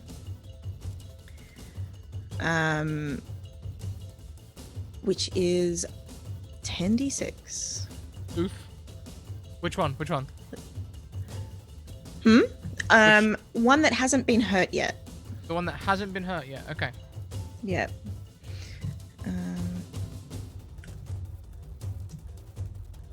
Wait, what? No, Whoa, I did the wrong that's thing. 10 No, d20s. that's wrong. That's Whoa! that would have been hilarious, but that's not it. Cleric, Maximum man, OP. business. That's business. 32 damage. Dang. Yes, that is a lot of damage. And I remember my wake-up call was at level 1 in this very campaign when you first use Guiding Bolt of how powerful clerics can be. 32 points of damage. Immediately, this cleric looks just as damaged as the first one. I believe people have advantages against their attacks now as their weaknesses seem to just glow gently. Yes, I'm also going to, with my bonus action, because I think that's how spiritual weapon works, it's now just up. I'm going to use one of the advantages and hit an... Okay, everyone's been hit now, right? All of the thieves have been hit, yes. Who looks the worst? The two that were stabbing the heck out of you and Seegra. Great, let's get one of those, please. Okay. With one of the advantages? No. 14 and the 13 miss. I'm still gonna get you. How does your how does your spiritual weapon look? It is a clicky pen, and it's just stabbing at them. I'm not gonna do it. Okay. It'd be stretching the rules in my favor, and I'm not gonna do it. It'd be mean. After Chicanery's turn, we go back to the top of the round, and it is Business Thief number 18's turn. And Etta, you just turned into a big, scary creature, so they're suddenly very focused on you. We'll say you're next to Seegra, having come up to heal her. Would you have been next to her, or would you have pushed her behind you? If I could, they would have been pushed behind me. Okay, so you're in the front row. Here we go. So in come those short sword attacks. 11, 10, and a 26. Do they hit? The first two miss, but the 26 will hit. The 26 hits. Please take 6 piercing damage plus 10 additional piercing damage with their sneak attack. And then I have resistance while I'm raging. So You do. You do indeed. So that will round down to 8. Then the second one is going to do exactly the same thing. There's a 23, a 21, and an 8 hit you. The 23 and the 21 do. So 17. Dang! Plus 17. Well, that'll be a total of 17 piercing damage.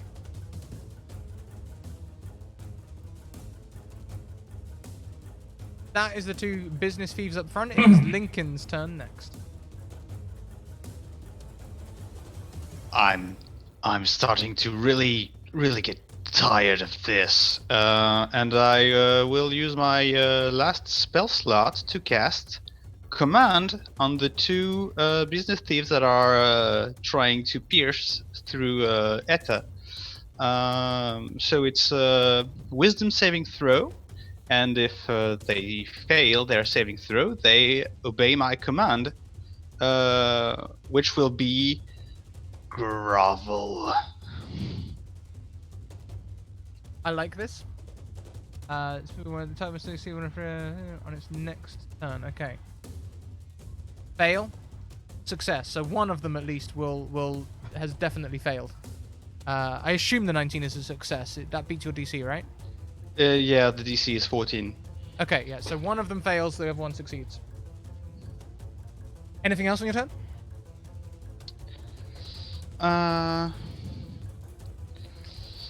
Nope, that's it. I'm out of spell slots, so that's it. Oof. Okay. Next is Etta's turn. Oh boy. Let me get out my damage marking pen. You bloody buggers. And it's going to swing the club up at the one who just took a kneel and try and clock them in the bottom of the jaw. And for extra effect, burn that nat 20 I have sitting around. Yeah, okay. So exactly the same thing. If you're rolling through roll 20, right? Correct. Then yeah, head into your weapon. Done it. Great club. There it is. It's 2 21s anyway. Wow. 21s are pretty good. Those wouldn't have been natural crits, but they are No, crits they right wouldn't. now. Click your damage, and it should roll out for you. Critical damage.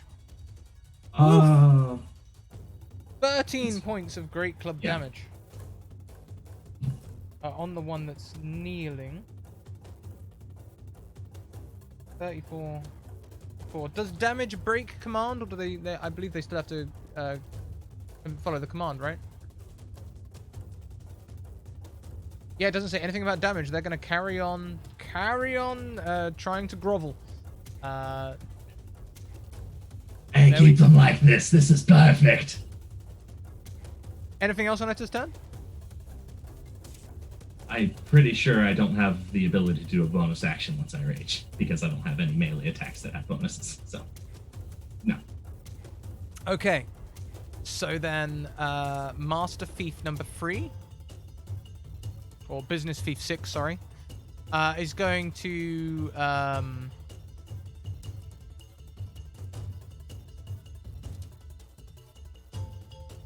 they're going to rush into close quarters of chicanery, actually.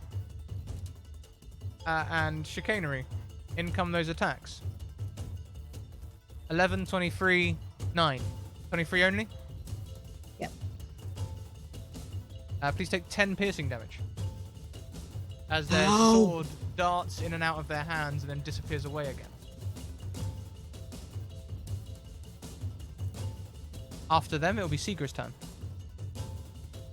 Seegra will... Of the two that are close to her, which one looks more hurt? The one that's kneeling. Okay, we're gonna boop and a bop the one that's kneeling. Actually, no. What she's going to do is, how do my companions look?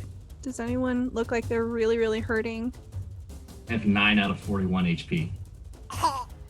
41. No, on a scale of 0 to 24, I'm at 8. But it's also almost my turn, so. So Seegra is going to point a finger over towards Etta and say, You're on the fast track to promotion.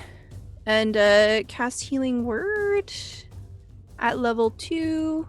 Love that. 6. Oh, that nat 1 on the upcast. Yeah. 6 HP regained, Etta.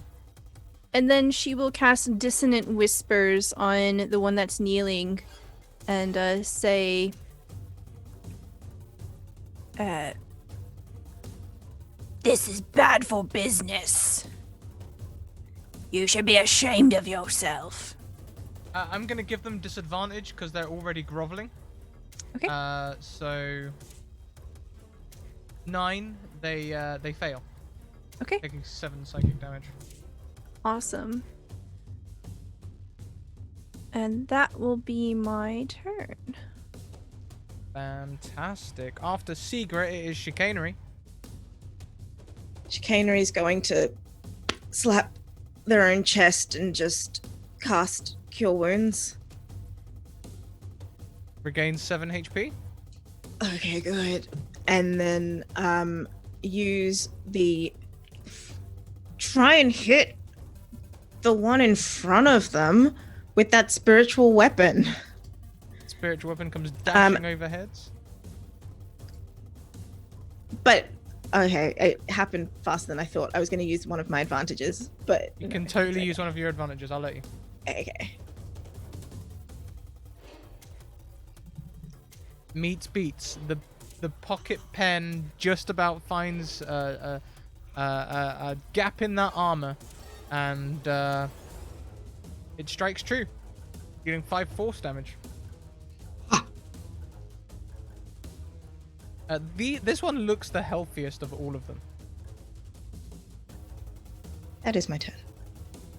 Fantastic. Next up to Business Thief 18. Okay, so the Business Thief 17 failed their turn, so they get down on the ground. They're like, I'm sorry, I was paid to do it. I'm just doing my job. I only work Saturdays. Whereas the other one is like, "Ugh, pathetic," and goes to stab Etta.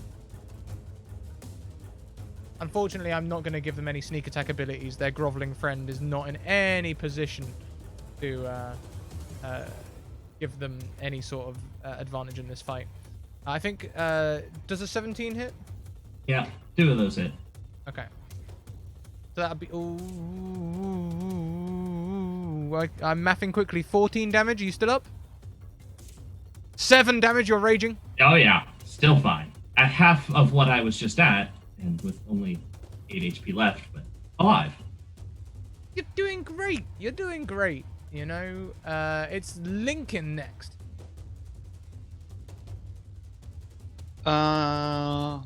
I will try an intimidation check on the thug that's still up, and try to convince him to go away and pick up his friend and leave us alone.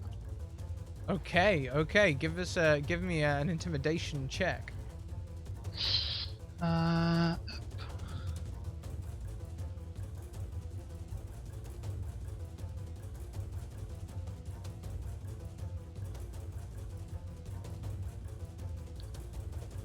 So 17. Pretty good. 17 is pretty good. You better get away with your friend if you don't want to finish like him. Oh. Not impressed. The thugs, your words seem to wash over this thug. Clearly they are a professional. And to them right now, if we go back to that engineer description, you are a manager telling them that we need numbers. You need to fix it quickly. We're numbers. And they're like, it'll be fixed when it's fucking fixed. Okay. Well, if that fails, then it's Warlock time. So I'm going to cast Eldritch Blast. Yeah! Eldritch Blast! We So stand in spell Eldritch attack. Blast.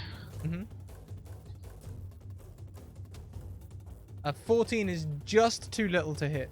Just doesn't hit. Shoot. 16 is the magic number we're going for. Unfortunately, you didn't quite beat it. The thief dodges aside. Is that the end of your turn? Yes, it's the end of my turn. Fantastic.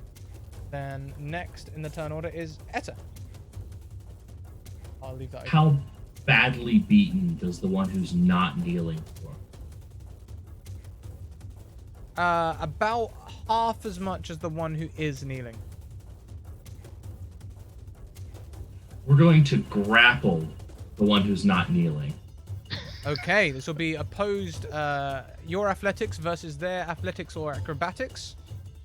And while I'm raging, I get advantage. Advantage. You do indeed. Alright, well that's 8. I'm so sorry. They've got +7 to their acrobatics. They just slipped that. I was hoping the advantage would help, but... Yeah, you know, it would have been nice, but it just doesn't quite work. You still do have another action, though. A bonus action, at least. Oh, well, I don't think I can do as a bonus action. I think. Not while I'm raging, at least. So. I'm just gonna get beaten into the ground. This didn't go the way I wanted it to.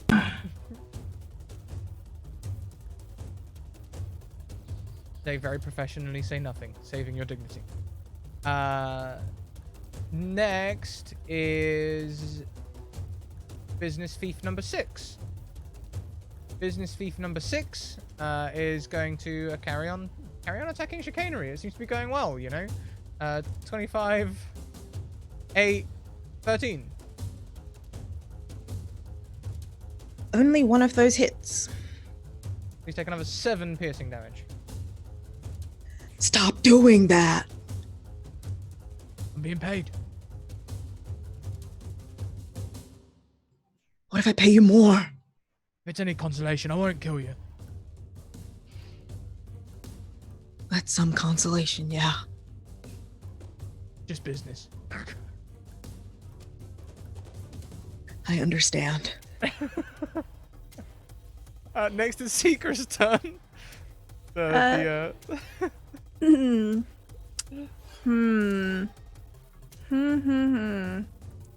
Sigra will point a finger over towards the one that just escaped the bear hug. And she'll cast Suggestion. Ooh. And she'll say, You know, we could probably pay you better than that.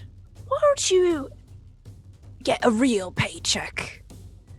oops, sorry. That's okay. Wall of text. I think Wall the of spell text, DC fine. 14. Okay. And it's a charisma save? Wisdom. Wisdom saving. Oh, Yeah, but then my reputation is shot, innit? I suppose that's reasonable. and I'll stab him with my dagger. Dang. Oh, the 15 does not hit, and I get to use one of my favorite abilities. Please make me a dex save as they try to steal your dagger. No. No. But as you try to stab them, they just dexterously wrap their hand around your fingers and yoink the dagger away. Chicanery has flashbacks.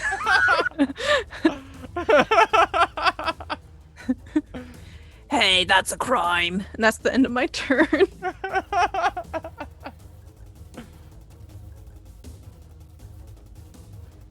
Okay, we go next to chicanery. Okay.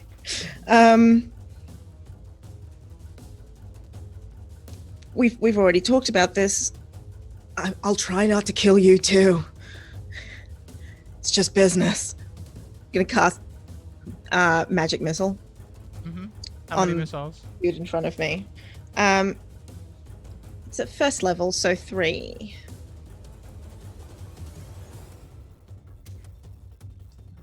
Okay, another 7 points of damage go rippling into this person. They shoulder the damage quite well. Good job. I'm gonna stab him with a pen. Bonus spiritual weapon or your actual pen? Oh, that I didn't realize that was an option. That's next turn because I feel like that's gonna be an action. I'm gonna spiritual weapon stab him with a pen. That hits. Why is it such low damage today? What's going on with business? It's a day off.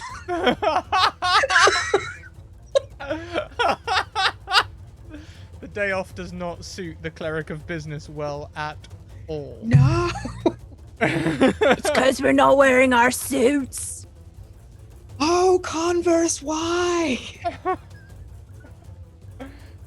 So back to the top of the round, business thief number 18 is going to that's the one on the ground. They're going to stand up and brush themselves off and look at their comrade and go, I'd rather not talk about that, I was under compulsion. And they are now standing.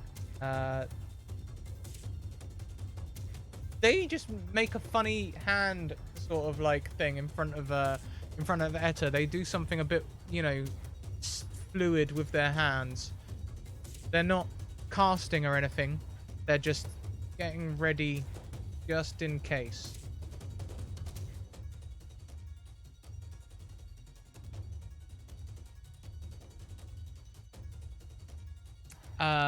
Next will be business thief number 17. Business thief number 17 doesn't do any such stuff. They just start stabbing Etta.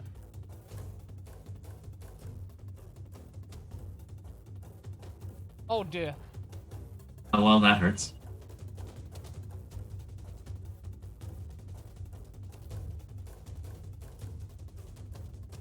$20 points of piercing damage, rounded down to 10. That's gonna be enough. That's gonna put him on the ground, and slowly reverting back into Edda proper. As you go down, the offending thief goes, "Oh, you hate to see it." And why do it? Money talks. I understand. I love chicanery's flitting between your evil and I get it. So after business thief number 17 is Lincoln. Lincoln, you see Etta go down. Okay. I want to try.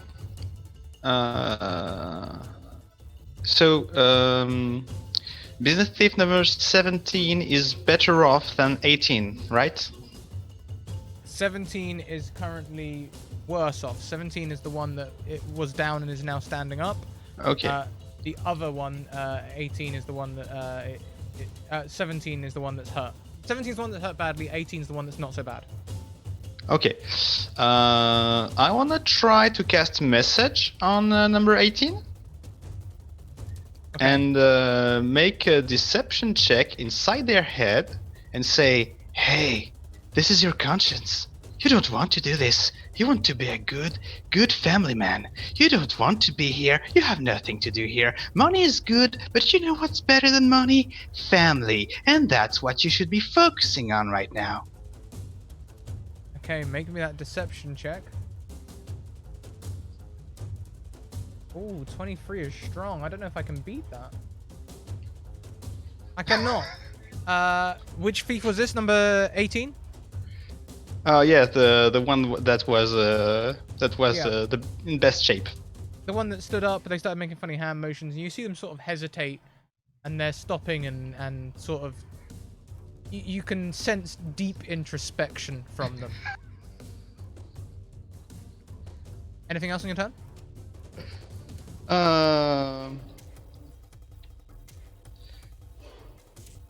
No, that's it. Okay. Then next it is Etta. Etta, please make me your first death saving throw. Oh, no wait. No wait. Yeah, no. Don't wait. Carry on. First death save is a fail.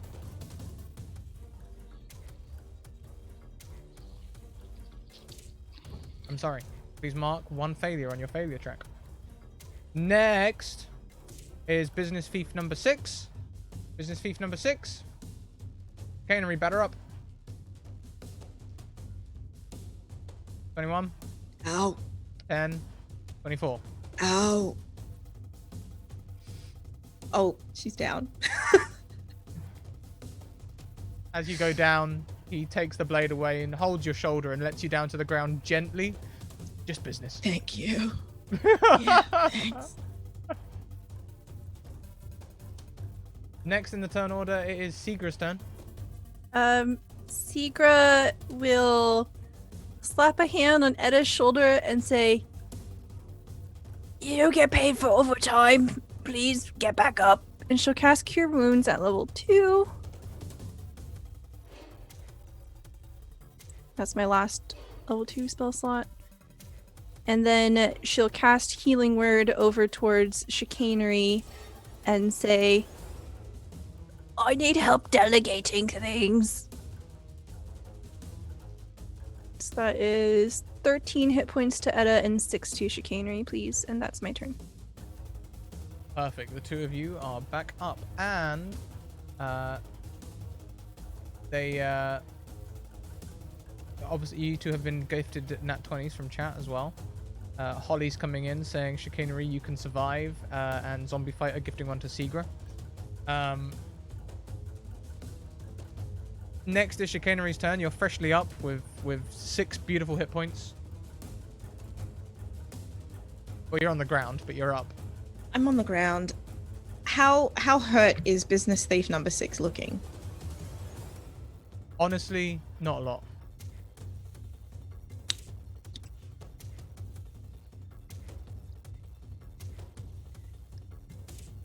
Look, I'm gonna level with you. You knocked me out once. I don't want to kill you. You don't want to kill me. How about I pay you and we call it a day, and I'll just say you hurt me real bad. I'd like to make a persuasion check. and use my nat 20 to do it. Okay, nat 20. What is your persuasion modifier? +4. +4. Dang. Okay. Well, we'll see. I mean, only no. So, as you do this, they sort of cross their arms and look at you. Turn to the other two. Chicanery hasn't moved. They're just lying on the floor like, I'll just pay you. As a reaction, they turn to their friends and say, "Do you think this is enough?" And at that moment, at the end of the round, you hear whistles blowing and the sounds of stomping feet. The thieves look at one another and go, "It's the fuzz, run!" And they leave. Anyone within, even if you're prone, anyone within 5 feet of them can make opportunity attacks if you would like to. Yes, Seegra, that one is running off with your knife. Yes, I stab him. I was gonna say nah, but that's mine. 16. 16 just hits. I was so hoping you'd miss so I could try and steal the rapier as well. Wow. That's 3 points. Anyone else like to make a reaction opportunity attack? If it's within range, the now re-normalized Edda will take her harvesting sickle and swing at the same person from the ground. Sure. Okay. Make me a dex save.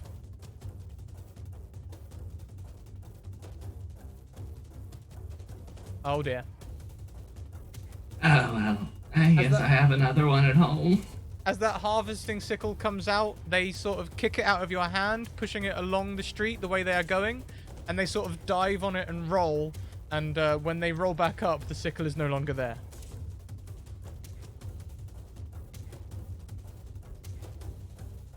Can I make an opportunity spell attack? Oh, what? The spell attack, sorry? Opportunity spell attack. Yeah. We'll allow that. Why not? Okay, I'll try an Eldritch Blast on number 18. Sure thing.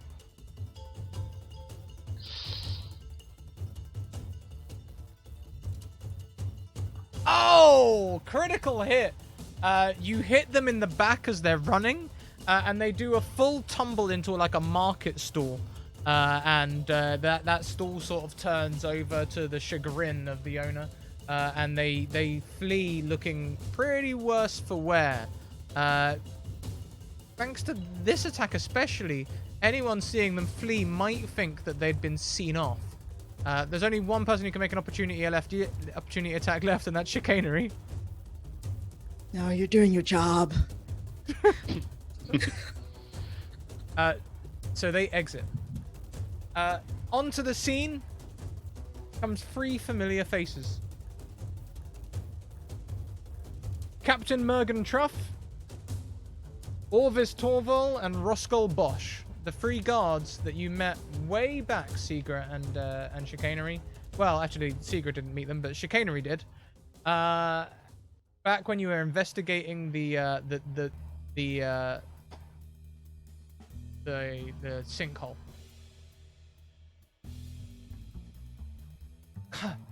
These thieves grow bolder with each passing day. Yes, they do. Are you okay? One of them, I'm fine. One of them in particular did a lot of damage to me. Oh no, I'm definitely not fine.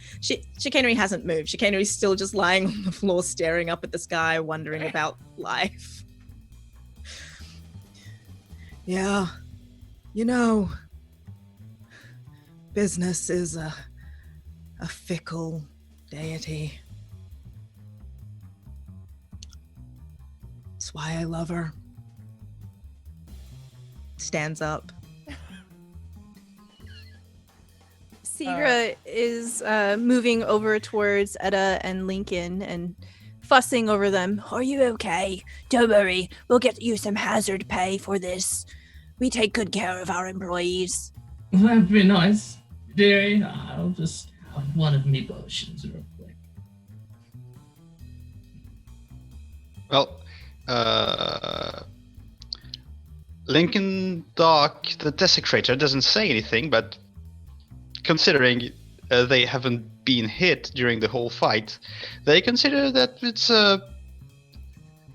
it's nice to have a extra for having done nothing.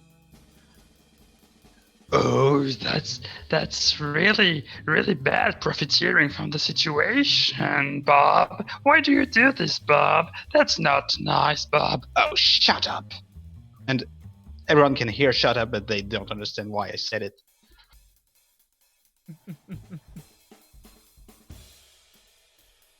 Shall we get you back to the watch house for some cocoa and maybe perhaps a long rest might be in order? Yes, please. Is And the as- quality of your cocoa better? Oh, much better, much better. We've got rid of all of the rat droppings and it's now mostly wood shavings. Oh, yes, I'm excited now.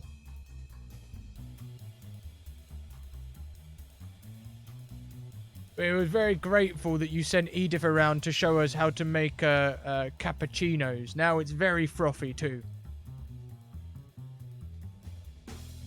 I'm ready. Take me to your cocoa. For the guest players, the guard, everyone is deserting the guard to join these private adventuring entrepreneurships. The guardhouse is somewhat empty. They don't have really anything in the way of funding, so they resorting to hard times with their cocoa and such. The smaller Roscoe Bosch says, "I'll tell you one thing though, what we have got is tea. You take a bunch of leaves, put them in a cheese grater, dip it in an urn, and tea. It's great."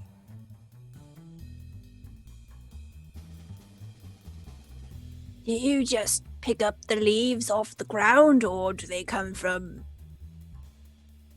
No, we don't just pick up leaves off the ground. We make sure we go over to the park and pick up the very best nettles. Nettle tea. Surprisingly hipster. Especially good with a little bit of ginger. Is it actually ginger, or is it wood shavings?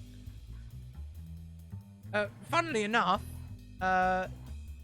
we might have, what with this being the docks and everything, there was a big spill last week of spices off of one of the ships, and, well, we took a jar of ginger as evidence. So you're eating evidence and drinking it in tea? No, we are checking the validity of the contents of that jar, officially. You know what? I don't care enough to go on with this, so okay, whatever. Alright, come on in. And, Ergentruff starts asking you questions about who these people were, what they looked like. Do you tell her about Jim Dark Magic?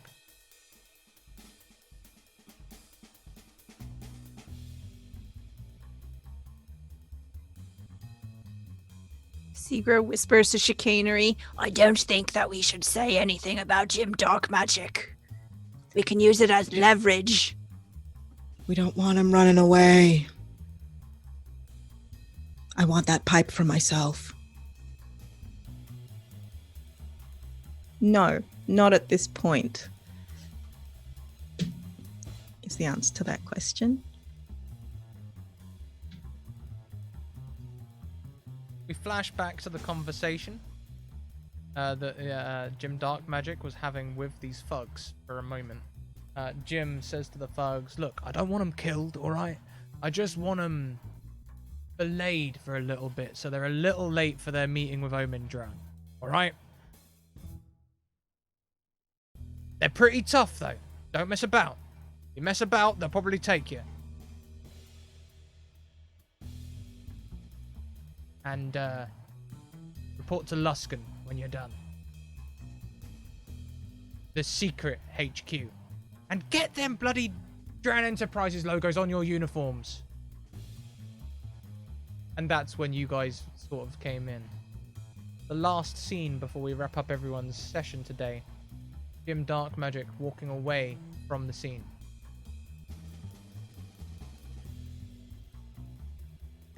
As Jim is walking,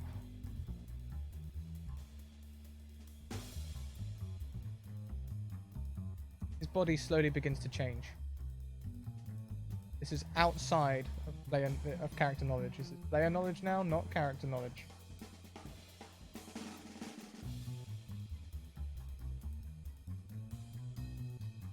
He changes into a character you don't recognize. A man with a trim dark beard, hair tied back. Sort of looks similar to Jim Dark Magic actually in a lot of ways, but you notice perceptible changes. His nose becomes more bulbous, his arms grow thicker, he gets more heavy set. Is this a changeling? Is this disguised self? Is this alter self? Who can say? That's where we're going to wrap up the cleanup crew this week.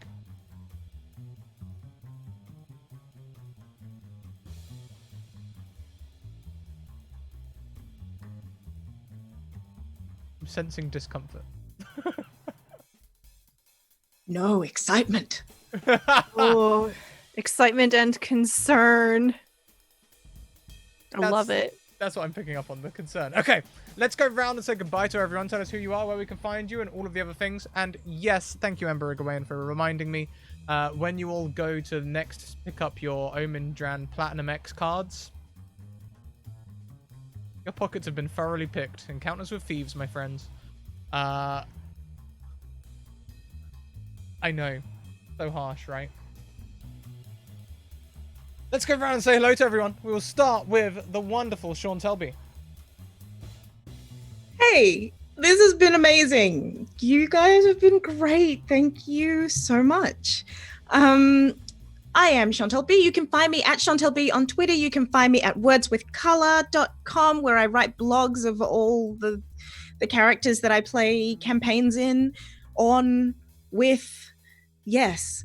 You can also find me at Do Respite a lot of the time, and you can find me there tomorrow playing Eternium Gate. It is returning. It is coming back for a new season. It is a dark fantasy Savage Worlds game. That is at 11 p.m. Eastern, and I am excited. Hell yeah. Glad to see it back. And Words with Color is amazing. I love reading the blog every week. This morning's one was hilarious. My engineer mind absolutely loved it, especially the nipples being essential for lubricating joints. That's great. Next around the screen, we have Mitlamit Mit. I'm not sure everyone will be interested in this because it's all in French, but you can still follow me on Twitter on @Mitlamit. Je vais dire bonjour à ma maman qui me regarde. Bonjour maman. And The voice of chaos says trans rights.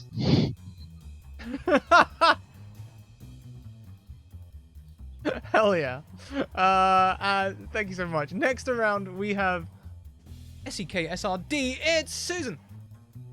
Hey, you can find me at Twitter at that mess of words right there. Or I do amateur voice acting. You can email me, jjgyet@gmail.com if you need a voice for something. I don't know what you want. But thanks for having me. This was great. I don't get to spend a lot of time on this side of the screen, so I needed this. Thank you. No, this is absolutely fantastic. Thank you for coming along and joining us today. It's been an absolute pleasure. Beef back in. Last but most certainly not least, Stella Luna.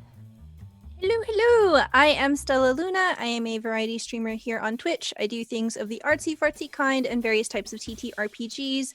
I do cute, quirky things like Dungeons and Doggies, Cats and Catacombs, and I just want to say thank you so much for joining us, guests. You were wonderful, and I absolutely love and look forward to this show every week. Thank you so much. Hell yeah. Hell yeah. As for me, everyone, thank you so much for hanging out. It's been an absolute pleasure. You can find us in plenty of other places, including Twitter, YouTube, and they update the credits, and Discord. Our Discord is where really the family hangs out. You know, it is a opt-in Discord. You need to agree to our code of conduct to come and take part and post messages. And once you're in, we'd love to look after you. We'd love to talk to you about all of the things that you want to talk out. We have opt-in channels to talk about harder issues. So most of the channel is free from things like politics and stuff, but we have designated spaces to talk about that sort of things. It's been a labor of love. We'd love to have you come along and come and be a part of it. Also, check out our sponsors. Our sponsors include the Deck of Many. You can find them over on Kickstarter at the minute with their brand new Kickstarter, which is focused on SRD spells level 6 to 9, and also tarot cards. They're going to be making a full set of animated tarot cards, which I know Alice is very, very excited about. I'm also excited about it, but like Alice is really, really excited about it. So check that out. I know they smashed their Hang on, let's have a quick look. Because I know that they got funded in 15 minutes, and I know in like the first week they've nearly hit 500k. So let's just have a quick look here at how successfully that is going. I imagine it's going crazy. Oh my goodness. Well, I can already tell we've beaten the $500,000 goal because my thing automatically comes up in English, and it says £484,000, which I know is more than $500,000. Let's have a look. Yeah, we're approaching $600,000. I'm not sure if they've added any extra tiers yet. 400,000k goal, 500,000k goal. Yeah, here we go. A 600,000k goal. There is a spellcraft deck. Brand new animation with a blank pack for you to fill in with any spell you'd like. And there's a 700k goal as well. Ooh, for a deluxe tarot box set. Y'all, get funding. Get funding. This is one of them Kickstarters that you will regret it if you don't hop on board. Trust. It's going to be like the Hero Forge Kickstarter. What a great segue. Their recent Kickstarter hit $3.1 million. It was 6,000% funded, and they produced these. This is one of their prototypes. All of these things got funded. There's going to be extra familiars. This rocky base is going to become available, and all of these other things. You can currently have access to their beta their kickstarted beta color tool, Hero Forge 2.0. But if you can't get access to that, if you did miss the Kickstarter, hey, don't make the same mistake with the Deck of Many. First of all, but also you can check out their tool by tuning in on Wednesdays at 2 p.m. EDT. When we play around with that tool. Also check out Mage Hand Press. Mage Hand Press also around on Wednesdays at 6 p.m. EDT when we play their Feyfolio expansion, a Feywild expansion for D&D 5e. You can find that in run by Mackenzie Lane. They also do all sorts of other kinds of expansions. All of their PDFs are currently with 25% discount to support physical distancing. Nearly slipped. Nearly said the wrong one. Nearly. Close. So do that. And lastly, but most certainly not leastly, check out Dungeon Fog for all of your map making needs. They have tons of assets that you can make maps with. They've got a bunch of free ones. You can also see their premium assets. They are watercolored so that you can see like a big crown shape in the way. But you can see them and play with them. When you decide you love them and you want access to all of them, you can get a 10% discount with our special code Scratticus. We're going to have some credits run here. For those of you tuning in from the D&D channel, thank you very much. If you're staying on the D&D channel, check out Todd Talks. I believe they might be talking with Mackenzie? Rumors? I don't know. That might be true. It might not be true. check it out anyway. It's going to be amazing. And if you're not staying here for the Todd Talks, stay here on the Academy, where we're going to be running In the Light of the Moon in around half an hour. A Monster of the Week game powered by the Apocalypse. Much more narrative system. And it's run by Kaya Gaston. So check it out. Yeah, Rumors of Mac. Very famous Mac. That's it. We will see you in around half an hour for our next show. Until then, keep on evoking emotions. We'll see you later. Bye.